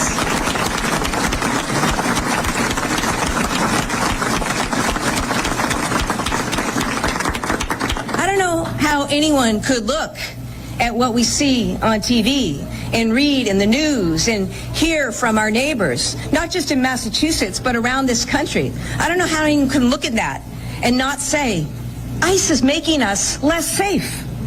ICE is making us less safe. Wow. So here we have the Attorney General, Governor of Massachusetts. And you know what she sounds like? She sounds like the local news reporters on TV here. But unlike the people on television, that everybody tells them that they're great except Kevin Miller, that everybody tries to be their buddy except Kevin Miller, Kevin Miller tells the truth. This lady has a frame of reference. And this is how they lie to us. They lie. She's a liar. We've had stories on this radio show where people that have been in the country illegally have killed people. Well, there have been more Americans killing people. Yeah, because there are a greater number of Americans than illegals, thank goodness. But come on. The media only tells one side of the story, like they do with the abortion issue. Innocent people. There are companies that are going under because they were so dedicated to the illegal labor. Look, if you want to employ people here illegally, then you should be held liable for their actions. There should be a great discussion. I know big business does not want to talk about this. 14 bills put up before the Idaho legislature. Shame on everybody, with all due respect. Not the good people that put those bills up, but where is this vaunted machine, the supermajority? Apparently there's a split in the supermajority. That's why supermajorities often fail. I get it. Where are the public forums on this? Well, Kevin Miller, what about you? Kevin Miller is on the run. Kevin Miller is on the run because there are certain forces out to get Kevin Miller. So we're staying in our lane, but I'm not an elected official. But the fact that we have local media here vilifying ICE, yeah, are they perfect? No. But it fuels the anti-law enforcement fervor that happens here. I've talked to local law enforcement folks. They're not too happy with ICE sometimes. Sometimes people don't follow the Idaho way. We had a woman that was sexually raped, sexually assaulted because of an illegal that was here illegally, that should have been sent home. What's the problem with knowing the truth? You know, we're so heck bent on destroying law enforcement and institutions and national sovereignty. What are we going to have left?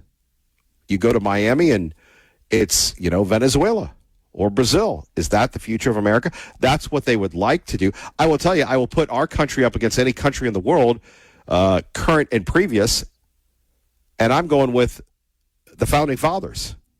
I'm going with America.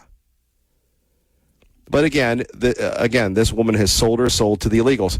So please tell me that to the angel moms, the angel dads, the victims that we never, ever talk about. Family man driving his family and all of a sudden hit by an illegal. Glenn in Nampa doing his own thing, hit by an illegal, chased the illegal, apprehended the illegal. Law enforcement let the illegal go, and apparently the illegal did something else. Oh, well, ha, ha, ha, ha. Until it happens to you. I'm called a xenophobe, a racist, all sorts of things. Look, this program is for everybody, all race, creed, and colors. I've worked at a place once, and probably one of the reasons why, outside of this one could argue my most successful stay, I've never been invited back because I disclosed, look, we had people there that weren't in the country illegally. We made a ton of money off of them. And they had a good life, but it wasn't right. And here we have these politicians saying ICE making it. Yeah, you can't come in playing, let the bodies hit the floor and beat people up. But on the other hand, there's a problem. And one of the problems with Kristi Noem and her running of ICE, yeah, that was bad. Mark Wayne Mullen, I think he did the right thing, stopping the shooting at the cars. There's two sides to the story. Our side has done a lousy job of getting it out. Our side has done a lousy job because we want to hit with the fist. It's like the topics that I have with Al in Ontario every day. Look, I made my bones on being a fisticuffs guy before I was blessed to be here. Anyone, anytime, anywhere. In Iraq, twice, covering it, not being a member of the military, but embedding with the military, going into the streets of downtowns, having guns pulled on me, having my life threatened by the new Black Panther Party, being a target. I get it. But that way does not work in Idaho, and it doesn't work when you're trying to meet in the middle. Look, if everything was as great as we think it would be, if America was like it should be with Rush Limbaugh, we'd be out of business. But as we see in the Senate, we see in the House, we see with what's going on, Al-Said, I like Saeed better than Syed, but whatever. The left is coming, and we're missing the beat. Sometimes I miss the beat, and you get popped in the face. Sometimes you have a year or two with people being popped in the face. And we're missing the boat here because, again, the militarization of ICE. I can tell you, I've talked to Tom Homan in person. Unlike most of the sniffers, I'm going to tell you where my priority is. My priority is with you. I can remember Tom Homan sitting next to me, and we're both sweating in the heat in Washington, D.C. at the Fox News headquarters. And I'm trying to bump him so I can talk to Kieran Donahue because Kieran's our guy. And he's bumping me to go talk to some jabroni in Rhode Island. But Tom Homan's a good guy. ICE, to an extent, they're good people, but they have been portrayed as Nazis. And then we have the governor of Massachusetts. What is this? She's George Wallace for the illegals? And like I said, there has to be an antidote. There has to be a counter-narrative to this where you have people in Idaho. And look, Idaho is a big one. You have a senator who lost her seat because she went in and tried to do the right thing. Little did she know that and it was covered by every major outlet, including the Washington Post, that when that happened, that was the end of her. There are certain lanes that you're allowed to operate in, and people are playing for keeps. But when you have a governor saying, I'm going to protect you from ICE. So have you ever gotten into someplace for free that you didn't have to pay for? Did you ever feel guilty about it? Like, I don't know, for an example, let's say you're going to see Spider-Man and then you stay because you have nothing else to do and it's hot and you go see the Odyssey and you just stay for free. You ever feel like guilt on that? Because you didn't pay your fair share? Or you're mooching off someone for dinner, or you go over to someone's house and you eat all their food? And people say, it's someone who paid for it goes, hey, would you like to kick in? No. And you have your spouse defending the moocher? That's what seems to me with what's going on in Massachusetts and really throughout the media, if you will. Let's go to Mark, the watchdog of Eagle, Idaho, with Kevin Miller on 580 KIDO. Hello, Mark. Hello, sir. Good morning. First off, I want to make comments on three different things. First off, we never did hear the truth about what happened in Butlerville, Pennsylvania, and the shooter. That evidence has been withheld not only by the Federal Bureau of Investigators, but other agencies. How many times did we hear of Biden and Obama get attacked? Biden was a fraudulent president in the first place. But how many times did we ever hear attacks on Biden or abomination? We didn't really, did we? No. Now, how many times have we seen this with President Trump? You can't tell me that there aren't people out there that the deep state, and I'm sorry, but I'm going to say our intelligence agencies behind the scenes who are very well in bed with the deep state or part of the deep state aren't involved with trying to make it look like some freak show that has gone out there, lost a few nuts and bolts in his whatever's left in his head, and set people up to do this stuff and cover their behinds by using jokers like this, like the one that will get caught back there in Washington that you just talked about. I don't know what's going on with Marine One. I haven't seen anything yet on the news sources I go to online, but yeah, there's something definitely wrong here. Secondly, you talked about popped in the face, Kevin. I just sent this to you that Breitbart's carrying it this morning, but on Gateway Pundit was a picture, and you talk about the whole Demon Rat Party has turned into nothing but a circus freak show. You got people like that purple-haired lunatic woman in Congress you see in these hearings sometimes. You got other ones, whether it be Cory Bush or whoever they are, screaming, yelling, throwing their little temper tantrums like a bunch of spoiled brats because they can't get their own way, cursing. I've never seen this back of my 70 years on Earth and seeing Democrats in the past during the JFK days and after that into the 80s or even 90s show what these people are really about.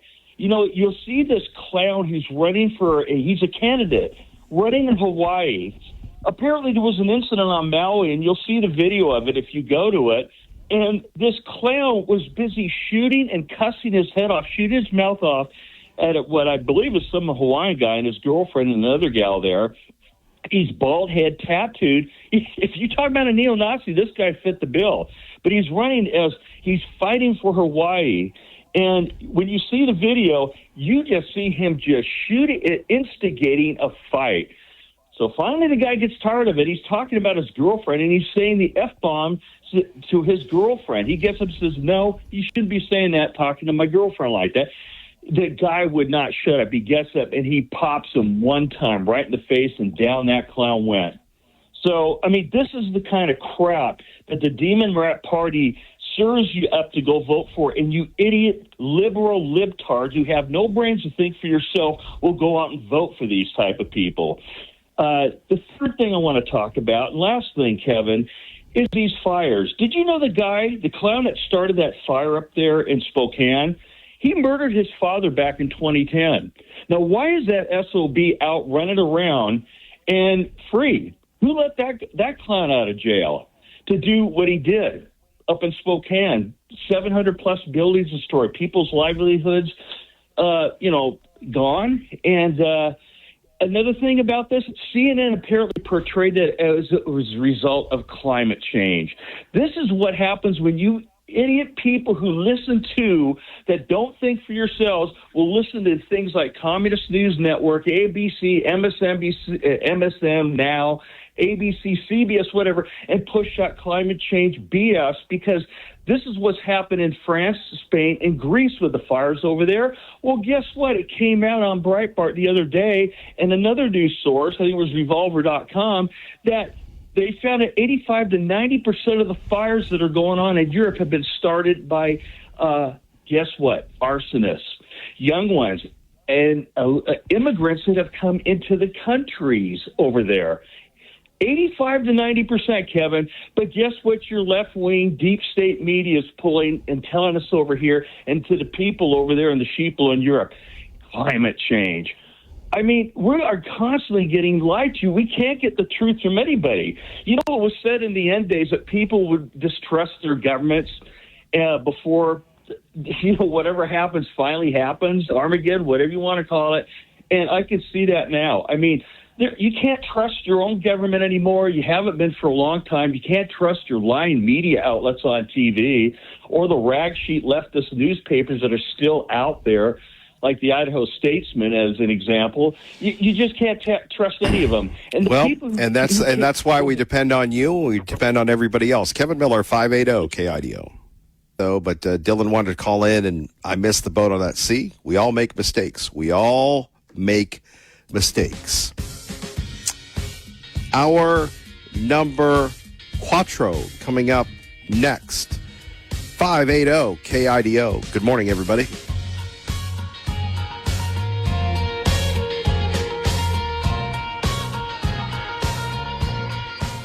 Jared Halpern joining us, Fox News Radio, live from the White House. Jared, good to have you with us. Good morning. Never a dull moment at the White House. No, although it's a little quieter today with President Trump out in Las Vegas ahead of an economic speech he'll be giving there at a casino, certainly touting the no tax on tips, which is kind of where that idea was born, the president says in a story he often tells, and comes at a time, where we're now about 90 days away from the midterm elections. 90 days exactly, I think, actually. And, the president's approval when it relates to the economy has been stubbornly low. And so running out of time here, if you're President Trump and certainly Republicans on the ballot, to kind of change the trajectory of how the voting public feels about the economy and affordability and the cost of living. Well, and that's, I was talking about this earlier today, Jared, at 580 KIDO, and the fascinating thing is the president will tell you that everything is great because he looks at the stock market, but you take a look at the election results, especially in Michigan, and it's another issue here with affordability, as you just mentioned. Michigan's interesting. Obviously, this is another win for the Democratic Socialists, the progressive left, the far left, whatever you want to call it. Abdul al-Sayed won by a much smaller margin than a lot of polling suggests that he might against the more moderate Haley Stevens. And there is a lot being made about the Democratic Party and kind of this rift and split over Israel and ICE and border enforcement and policing, and those are real issues. But the other thing that has kind of emerged here for the progressive left, for the Democratic Socialists, is how they talk about the economy, how they talk about the cost of living, how this is a system that is unfair to an awful lot of working people and unfair to a whole lot of voters. And that is a message that is resonating. And it's not the only reason that some of these candidates are having a lot of success, but it does speak to an environment. And it is the same type of environment that propelled the Tea Party more than a decade ago, right? The economy was not good. We were in the middle of the Great Recession. There was a lot of unpopularity with establishment candidates, with incumbents. You are seeing that play out now on both sides of the aisle. And it allows these more populist kind of movements to sometimes emerge. And what's notable about the Michigan story, it is, one, statewide. We have not seen these Democratic Socialist candidates necessarily do great on statewide ballots. It's also in the Midwest.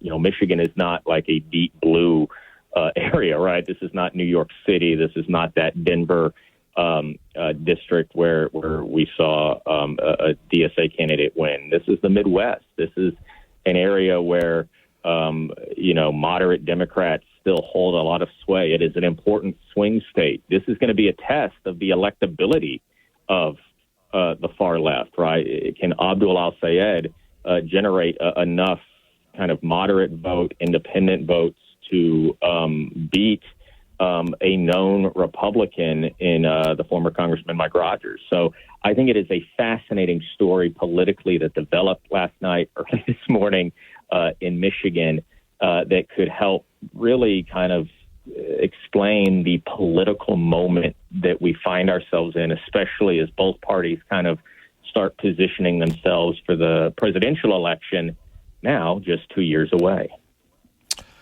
Yeah, and because you're and you do that, I mean, I can't even describe you, so we'll go deep inside on this one. Do you think Gretchen Whitmer would have, if she had been there with Congresswoman Stevens towards the end, maybe appearing, maybe even working harder for her? I heard she cooled off at the end. Could that have gotten her over the top, do you think? $60 million is a lot of money. It's a good question. I mean, Gretchen Whitmer endorsed Haley Stevens. She did it late. And then you're right, kind of let the process play out. That was not unexpected. Gretchen Whitmer is a popular governor in Michigan, but she is also somebody who is probably trying to think about their own political future. You want to be on the side of winners. You don't want to alienate too many people if she decides to perhaps seek another office at some other time, right? And so that's the challenge a lot of times for governors. It's a challenge sometimes for presidents, not so much for the current president. But, when you kind of picking and choosing those moments, right? And you see somebody like Abdul al-Sayed, a controversial figure to be sure, but one that has created a kind of enthusiasm that Democrats are trying to capture, up and down the ballot. And how do you kind of align yourself or position yourself with that movement? That's going to be a question, by the way, for a lot of Democrats now as primary season kind of draws to a close, and you see this continued rift between the more establishment wing of the party, the more centrist wing of the party, and the much more progressive left, Democratic Socialist wing that is on the ascent and has a lot of enthusiasm and kind of that what you need to win right? You need turnout. You need people excited to go out and vote for a candidate.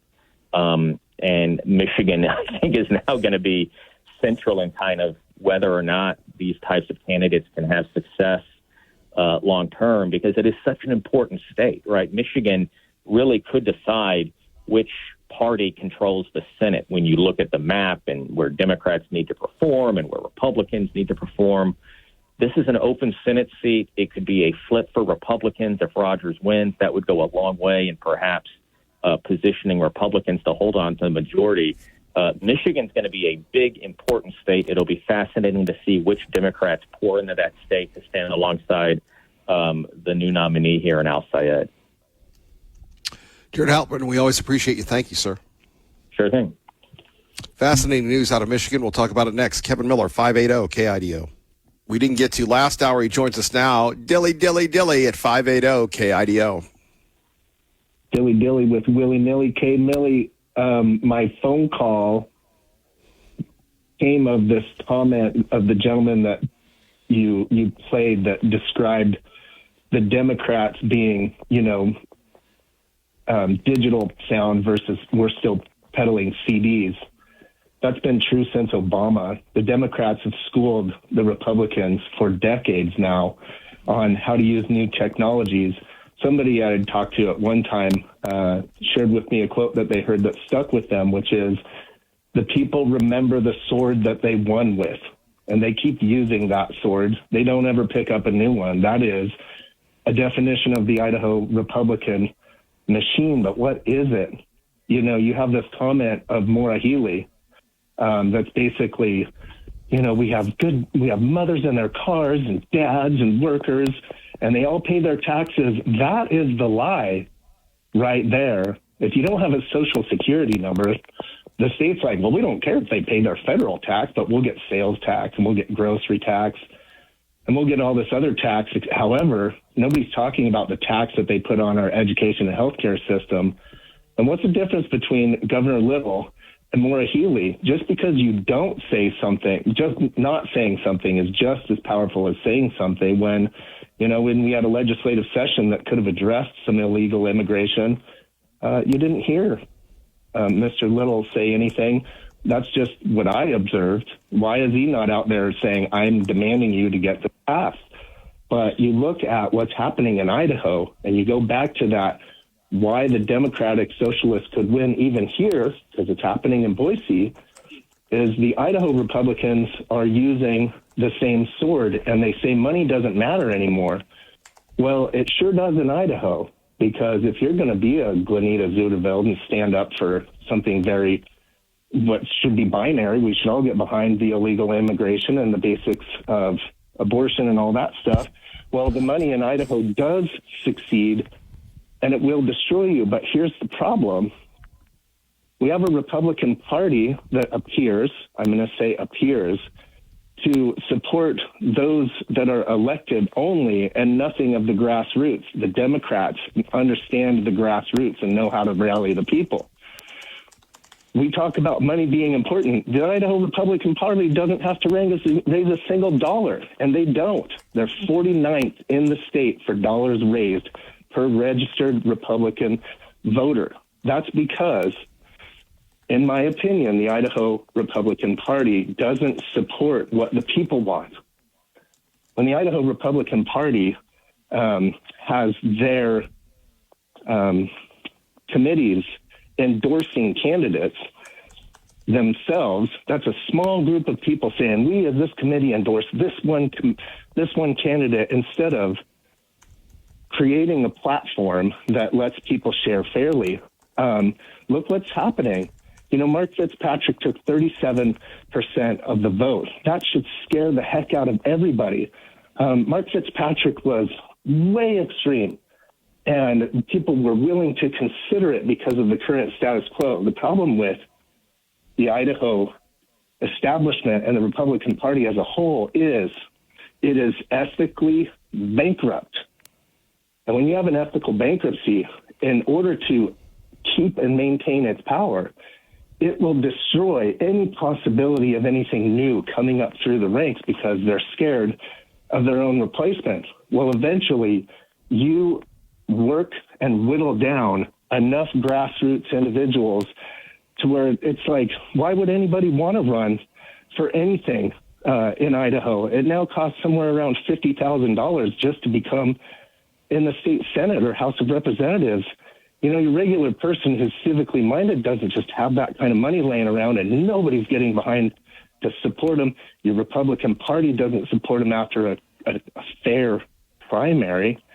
And so they're devouring themselves. And then you have somebody like Terry Pickens, who's not going to win, mark my words, but you watch, she's gonna hit the highest number ever. And what you're looking at is the degradation of it. If the Idaho Republican Party itself could be what for the people want, not what the establishment wants, it might be different. Well, but here's the challenge at 580 KIDO. And, I will tell you, the establishment has never, ever tried to cancel me.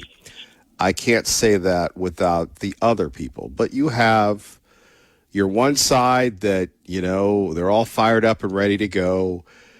And God bless them. They work hard. They, want to hold people accountable. And they engage with folks that are very provocative. But we'll just kind of leave it at that. Sometimes, in my opinion, these provocative people cross a line, which turns off the 75% of the people that are either in the middle or are more along the lines of the establishment. And so you're either with the people and the establishment. Look, if you're trying to take me down, I'm not going to support you. Look at the Guthrie race as a microcosm of the state. It's fascinating. You have, and again, you have our friend the attorney general backing the challenger, and then you have every statewide official backing Senator Guthrie. I mean, you want to do a microcosm on that one and the money that was spent on that race. I can see why people are angry with Senator Guthrie and the establishment people that backed him, but they're not. I mean, but that's the process. I don't know. Maybe I've done a Dylan on Dylan. I've kind of just thrown out some thoughts and your reaction to it. Well, if you're going to bring up Guthrie, that's very specific to the challenger, David Worley, who's a very articulate, I thought, wonderful potential candidate. Guthrie was key in the failure to pass illegal immigration bills here in Idaho. Are we? Yeah, but he's just the front guy. Believe me, if people wanted something passed, if the powers that be, there would be other people. You're correct on that. And you would probably have a majority of the people disagreeing with Senator Guthrie, yet he was reelected. You had a challenger that was well funded. And look, you've interviewed these folks. I haven't. I'm just giving you my perspective. But it's a microcosm of the state. When you talk about the Republican Party, you have people that have certain interests within that party. Well, it's about knowledge. It's always about knowledge. If people would recognize that Jim Guthrie was the only single vote opposing the bathroom ban, the only single one. And, your votes do matter. And does this mean that the state is turning? Does this not mean that the state is turning? We can put an R in front of our name, but our actions have to be what's relative to the situation, and we're not. I mean, look at the immigration scenario, and of course, we're going to jump on some very easy things to make us look conservative that are sensible, but the ones that, like marijuana and things like that, the easy things to jump on. But when you look at driver's license for illegal immigration, shutting down every single bill. We had a bill for illegal immigration that passed a majority in the House, and then went and sat in the drawer. And I believe it's Kelly Anthon that sat in his drawer, and he didn't put it up in front of the Senate. And that tool is used to just, they get presented hundreds and hundreds of bills, and there's some that have no chance, and heck, put it in the drawer, get rid of it. When the House majority passes it, it is your duty as the leader of the Senate to present that to the rest of the representatives of the people, because the representatives of the people on the other side voted for it. So it's Idaho is in I believe, a precarious scenario. The money is winning in Idaho. As that previous comment, money doesn't matter. Well, it does here, because the money is going to be used to expunge anybody that's indifference whatsoever. And unfortunately, the Republican Party, the representative party of that movement, should be getting behind those that are like the Saids on the conservative side, those that are coming out with a good voice and getting momentum. I think it's a challenge because, you take a look at, and again, not that I've been here a long time, but just in my limited time here, years ago, you had the Republican Party working with the Idaho Freedom Foundation. They were kind of like-minded, and then there was the Freedom Foundation from another state. And then they all got everybody's, going after everybody, and I don't really get involved in the gang and the this and the that. And when you're shooting at each other,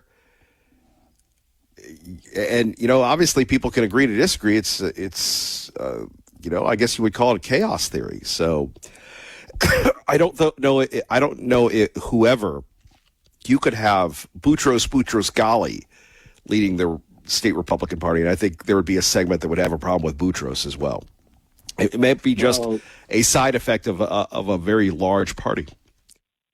You just talked about it like it was a gun battle, and that's if everybody knew that it was a gun battle, but it's not. But the mistake people make, and you get this more than I because you are a native of this land.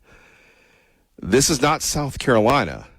Those tactics, at least in the past, haven't worked. They turn people off, and we'll see how it plays out in the future. But Idaho is very different. It ruins you. It spoils you for every state in the union. But there is a certain gentility, if you will, where, how people talk. And I try to say that to Al, how we communicate here. It's very different than other places. And like I said, I don't know. Look, I can give you the guy that is an example who I can remember. You ever come across somebody famous? I've met somebody that would, quite a few that would be famous. Okay. Somebody who's achieved a lot. And, the beauty about politics and sports is you can go from being in the NFL to, starting a business in Boise or becoming a realtor or whatever. You can go from being a senator to, working at a think tank or whatever. So I always love this story. And it's about our guy, Steve Yates. And Mr. Yates was Cheney's guy. Number 2, September 11th. It was Yates telling Cheney what the heck was going on. Idaho guy, East Idaho guy, came back here, was helping out along with J.D. Hayworth, a talk show host, a congressman, one of my heroes as a kid, was trying to get Newt Gingrich, I believe, elected in the Idaho caucuses. I happened to meet him. Now, a lot of people, when people come to town, they go, whatever. And I go, dude, this guy's somebody. So I went and hung out with he and JD at the Ram. And then Mr. Yates moved back here, became chairman of the party. And they ate him up. But who? I mean, you had people, you had people, well, we'll just leave it at that. And that was back, 10, 15 years ago. And this was a guy that wasn't getting paid for it. They could have made a ton of money elsewhere, but really cared about the state. And it's smash ball politics. I've had people that have, worked at the highest level say, man, the politics here are a lot meaner than everywhere else. And they've worked at the White House. So, I mean, you have people that are very passionate about their issues. And I think sometimes, unfortunately, they cross a line and then that ruins it for the rest of us. But I think it would be that way regardless of who's running who's in charge. That's where the ethical bankruptcy comes into play. That is where the destruction comes down because we have 3 parts of Idaho. We have North Idaho, we have Southwest Idaho, and we have Eastern Idaho, right? Each of those epicenters of populations are becoming more liberal by the day. And that is ultimately the kiss of death because those that already don't like the other side can see the petty stuff, and those in the middle don't like the petty stuff to where all of a sudden the devouring of itself ends up to those population centers maintaining control just like Oregon. We're on the path, and it is because of ethical bankruptcy that it'll transpire that way. And because the people aren't getting the truth. If you were deeply related to the campaign against the Gang of 8, we can put names or whatever on these things. Well, let's not put names on anything anymore. Those campaigns were heavily funded, and they weren't telling the truth. Like you just said, Mr. Yates was attacked. He was a good dude. And by the way, here's the deal. He would have been the lieutenant governor, but he didn't buy radio. Had a ton of money, digital, smigital, direct mail, but he had such a great relationship with everybody in radio, he didn't buy it. And I go, dude, and he lost barely to Janice McGeehan that squeaked out a 4-person race, and there you have it. Steve Yates might have been the next governor of Idaho or the next whatever, but now he's back in the White House doing wonderful things. Wasn't meant to be. Well, I would say for those that listen to Kevin Miller, they care. And many of those that listen to Kay Millie don't like social media, and I don't either, but you're going to find that the sides are painted very clearly within those realms. And if you're curious, you might look at the sides of these names. You'll hear the names on the Kevin Miller show of this person or that person, and go look at them and look up opposition direct through their own channel, because what you hear and see in the mainstream versus what's actually transpiring in the underlying catacombs of Idaho politics and social media is very different, and you can get a good line at it. And for whatever it's worth, there are a few groups, and I won't name them, that put out the voting record of the people that you may be voting for within your area. Go by the voting record, because it's appalling. Check the voting records of people before you vote, because what you believe isn't the actual.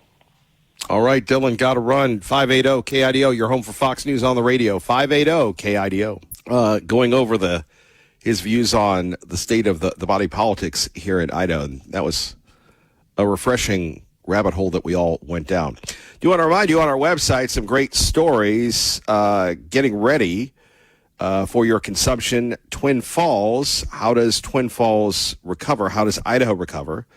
Going back to these school shootings, as I've said before, I pray every night that God the Father, God the Son, God the Holy Spirit comes down and prevents these tragedies from happening. And I pray for all those people that are with the Lord now. It's serious stuff. It's, and for most of us, it'll be grip and grinning. You know, this portion of the program brought to you by our friends at Treasure Valley Subaru. And I'm sitting there speaking, mentioning that Rob had me speak to the Rotary Club of Nampa yesterday. And I talked about our society and how things used to be. You know, what was the Rush Limbaugh's book, The Way Things Ought to Be? And, you know, as I'm talking to these people, a lot of great people, and as I said before earlier in the program, I was really sweating it out because I can go, look, I can go to Newsmax, MSN, CNN, whatever, and I can go. I could fill in for whomever. It would be no big deal. Maybe a little bit more prep, maybe 20 minutes. But speaking in front of people, like large people, not a problem. 20, 50 people, it's a challenge because you want to make sure they get something out of it. And I was just talking about the value of when distribution wasn't so, we didn't have such mass distribution, where we had, you know, a newspaper and being in the paper, being on the cover of Sports Illustrated, which most people under 25 or maybe even now under 30 will never understand the significance of being on the cover of Sports Illustrated. Never, ever get that. But it was a big thing if you made the cover of Sports Illustrated. And things seem to last longer. But today we're ADDD. And, you know, it's Max Miller this, no relation, Al Sayed that, people trying to move on, and yet you have families that are working on GoFundMe pages. You have people that are forever altered, people that aren't here anymore.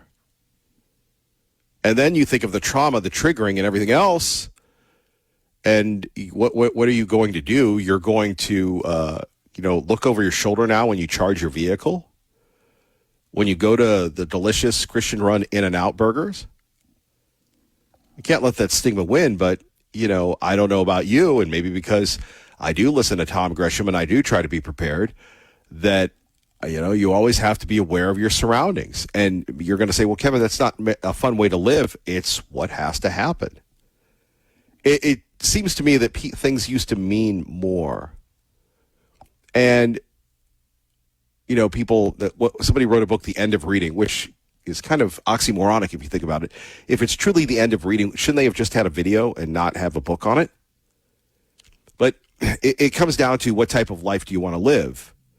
Now, for me, I lived a life of gluttony. I lived a life of being obese, and I still am obese. I'm trying to deal with that, and I've gone public with it several times, mostly failing. And trying to be humble, trying to not be so about myself. And whether, you know, you believe your therapist, your psychologist, or your counselor, you know, changing those neural patterns. And that's really what it comes down to when we're talking about politics. You know, the idea of trying to reach out and work with folks. Again, he is very polarizing, but that doesn't mean he's wrong. Our man Clay, where he's taken a divisive issue, the WNBA and men wanting to transition, and then you have people that feel passionately on that segment that threaten people's lives, and some people say the trans people are threatened, and all these toxicity. And then you have the guy that got the law degree who practiced in the Cayman Islands, who, thought that when he went into business for himself, he bought a bunch of pants. And if we ever get Clay on the program, I'm going to ask him. There's a famous Clay Travis pants story where he bought all these pants in different colors for the college football teams in the SEC, and he ended up, I think, donating a bunch of, multicolored pants. But he learned from that mistake. But here you have the WNBA, which is, I don't know why they're doing this. We've been taught since Title IX that we should elevate the women's game. We should do this. And you have people like Riley Gaines, who has been to Idaho, who has supported Idaho and the Protect Women's Sports Act. Her life has been threatened. And you have a lot of bad people. Our friend Charlie Kirk, God rest his soul, that the toxicity takes over people. Brian talked about there's evil everywhere. I would agree with you, Brian. See, we all have evil thoughts. Are we going to allow those thoughts to control us? Hopefully not. That's why we pray. But going back to what Clay Travis is talking about, and he's continuing to advance the story. Clay has a lot of money now. He sold his media company, and so he's offered $10 million to the WNBA to play a high school boys basketball team. Now, if you think that this, if the WNBA athletes can beat the NBA athletes, which they can't, they should be able to beat a high school boys basketball team. The University of Washington girls soccer team recently lost to a high school team. And again, without getting too into it, some of the great women's coaches, Pat Summitt, would have men playing the girls. So when the girls played the girls, it would be, in scrimmages, it would be easier for them. That's been a practice for quite some time. So Clay goes, okay, we're going to do the Nashville Balls, and we're going to play, and I'll give you $10 million if you win. And the proceeds would go to Tunnel to Towers and, for streaming and everything else. I think people would tune into it. It would be huge. Now the WNBA condemns him and makes all these statements. In America, you should be free. I'm not free to speak what I want, because you have, again, the liberal progressive censorship. Oh, it's toxic. It's this, it's that. No, it isn't. It's opinion. And then he's talking about buying a WNBA team. And, there's Buck. And I talked a little bit about this earlier. Buck going, can you have Charles Barkley in a wig? I don't think Charles Barkley, God rest him, not God rest his soul, but God bless him, couldn't get up and down the court. But it's just funny, the ridiculousness of how Clay has really, really made an issue that is very dangerous, very polarizing, very funny. So that's coming up today at 10. And no, they don't pay me to do commercials for them. But like you, I listen to the program, and I'm going, man, very compelling. We roll to Ron Grant, who joins us now at 580 KIDO. Paid for by Ron Grant, your safer money specialist. And here he is, Ron Grant, to talk about money, money, money. How are you, Ron? I'm doing well, sir. How are you? Not bad, as we take a look at the world we live in today and, retirement. A lot of people say, well, you got to have these percentages, this percentages, that percentages. Ron, what does that mean? Well, about 30 years ago, the financial industry, the stockbrokers and the financial planners came up with a percentage, and they call it the 4% rule. And unfortunately, it's highly exposed to market volatility, number one. Number two, income is at risk during the downturns of the market. And number three, you got to sell assets to generate income. And what if you have to sell short and now you're taking less money? But one of my big questions is what if 4% is not enough for you? What if you need more than 4%? Now you're going in and eating up more of the principal. And so my clients and I, we don't like that. We have a lifetime income with no downside risk, increasing income on autopilot. And the nice thing about it is if we're married, when one spouse passes, the other spouse gets that guaranteed income for the rest of their life. And then when they pass, whatever's left goes to the beneficiaries. And the nice thing about it is we sleep at night, Kevin, knowing that our money is 100% protected from the risk and the fees of the Wall Street casino. Now, We participate in some of the upside of the market, but never the downside. In fact, back in 08 and 09, when the market tanked almost 50%, well, trillions of dollars were lost to 50 to 70-year-olds. My clients and I, we got zeros, and a zero is always better than a loss. Ron, how can people get a hold of you? Well, I put together a great educational website they can go on 24/7, articles to read, videos to take a look at. That's safermoneyspecialist.com. But, let's have a conversation right here on the phone in the Treasure Valley. How to have a guaranteed income you can't outlive. Zero stock market risk. Most important, Kevin, is that legacy protection for you and your family that you work so hard for. That's your dignity money. Don't risk it. And my number is 208-660-1372. All right, Ron Grant, thank you. Thank you, buddy. Have a great day. Paid for by Ron Grant, your safer money specialist. And we go now to Mike in Boise, who joins us now at 580 KIDO. Good morning, Mike. Good morning, Kevin. How are you? Well, how have you been? It's been a while. Yeah, I've been busy, as I think you know. But I've been good, real good. So I thought I'd call in, make my comment I've made in different forums before about politics. To me, it's simple. It's easy to clarify. Politics has three jobs to do. That's all. To gain more power, to hold on to that power, or to get the power. And once you put it in that framework, all this other stuff makes sense. And so back to that earlier discussion, that's what politics does. And we can stay in that sandbox. But I think it was a while back I said Brad Little gets an A+ for his job description. Because when you switch to the other job, what the voters are actually casting their vote for is governance. It's policy. What are you going to do? And in Idaho, there's just a lot of virtue signaling. I'm a true Idahoan, I'm a true on and on. There's no statements about policy. Say what you want about Mondani. I don't think a lot of people know this. He had 9,000 words, so much for short form and attention spans, 9,000 words well displayed for his policy. It's there. And actually, when I looked at his small business policy, it was small. I could have put that out here in Idaho and said, what does everybody think of this? And they would have said, yeah, it sounds good.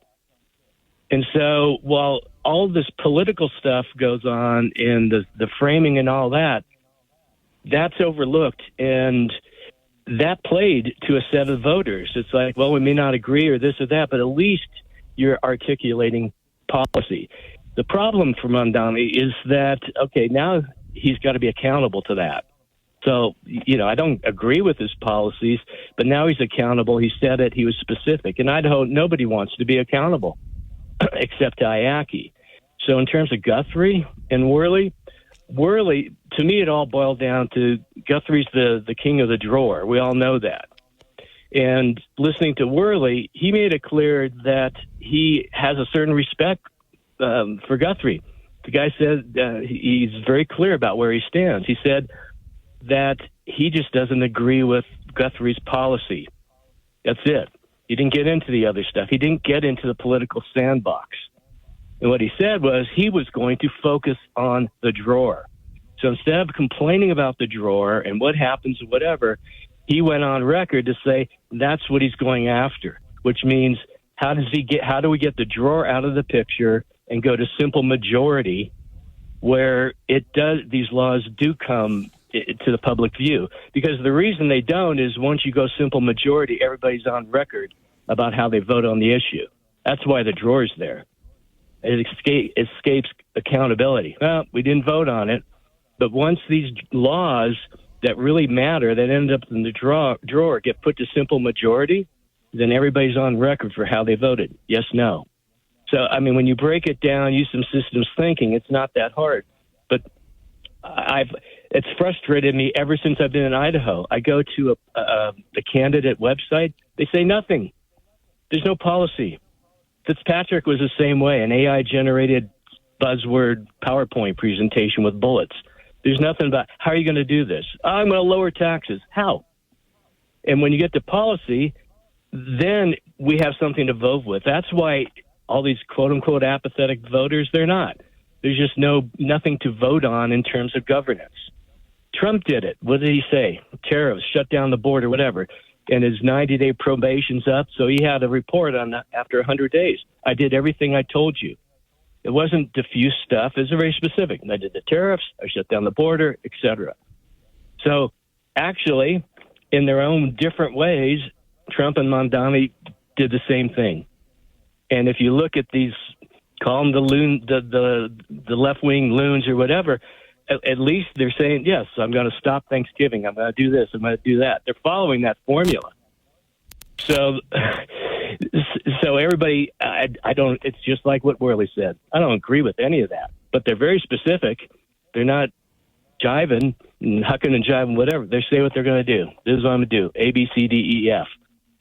And that's just so lacking in the political theater, and everybody's burned out on that. That's my opinion. Mike and Boise, thank you. Kevin Miller, 580 KIDO. Lars, they'll be talking about the Michigan Senate Democratic primary win by Al-Said, whatever you want to call him. Could be senator. The president warning about socialism. Hard to believe. We truly, to me, are reliving the early 1900s when we're talking about socialism, democratic socialism in America. And the Democratic Party has a big problem. Calls that go into the police are not about violent crime. They're not about dangerous situations where people would want protection from police. One thing that we can see is that when we expand unarmed crisis response, like we've done in Los Angeles, we decrease the cost that we're spending on police and policing in the city, and we improve the outcomes, and we get people who are suffering from, severe mental illness or, what have you, the actual help that they need. So I think there are way better ways to manage. Francis, do you think killers should go to prison? Go ahead, Daniel. Francis, do you think killers should go to prison, rapists should go to prison, and especially, non-citizens? Should non-citizens that are killed or raped, should they be deported? I mean, who I think should go to prison are the people who are protecting the Jeffrey Epstein and people who are just answer the question. Do you think people should go to prison for being murderers? This is so simple. You could just say yes. I mean, people should go to jail because they killed somebody. The billionaires who are stealing. Of course, I believe so. Like 99% of Americans. You're not answering the question, Francis. She cannot say. You're not answering the question. Say. Yeah. So. And here you have the national political director, this goof, Francis Gill, laughing about this. And, we're going to go to Jeffrey Epstein. We're going to go here. This is happening all over the country. Hopefully we can be immune to this. Like, I hope that we're immune to this bad air that hopefully eventually we'll get rid of. But my goodness gracious. At 580-5436, 580 KIDO. Here you have somebody, laughing about this. It's not laughing when you're a victim. By the way, we always want to hold the media accountable. Senator Ron Johnson of Wisconsin told the Maha movement that CNN canceled his interview after he told them he planned to discuss internal documents showing public health officials covered up the COVID vaccine's harm. Not one major network has covered this story, and I was just invited to be on CNN yesterday. I told them what I would talk about. They canceled the interviews. Nope. You talk to people in the media, local media, national media, media, and they will always tell you, well, we don't pick a side. Okay, this is a legitimate story. This is a legitimate story. And instead of, covering this story, what did the government know? When did the government know it? We have at 580-5436, 580-KIDO, we have people attacking people for trying to hold Dr. Fauci accountable. Now, if you drive a truck, if you drive an Uber, if you do anything, you are contracted to do your job. What has broken my heart for years, and I've been a victim of this, and maybe you have as well, is the good people that get laid off for, through no fault of their own. And I always like it when they say, well, it's nothing personal. Yeah, it's personal. You just destroyed my livelihood. It's very, very personal. Are you kidding me? It is extremely personal. But they always go, well, we're moving on. We're just a number on the spreadsheet.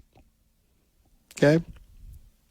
But when you are given the slot that you've had since the 1970s, the greatest public health challenge that the world has faced in quite some time, and no matter if our response had been perfect or not, there's always going to be Monday morning quarterbacks.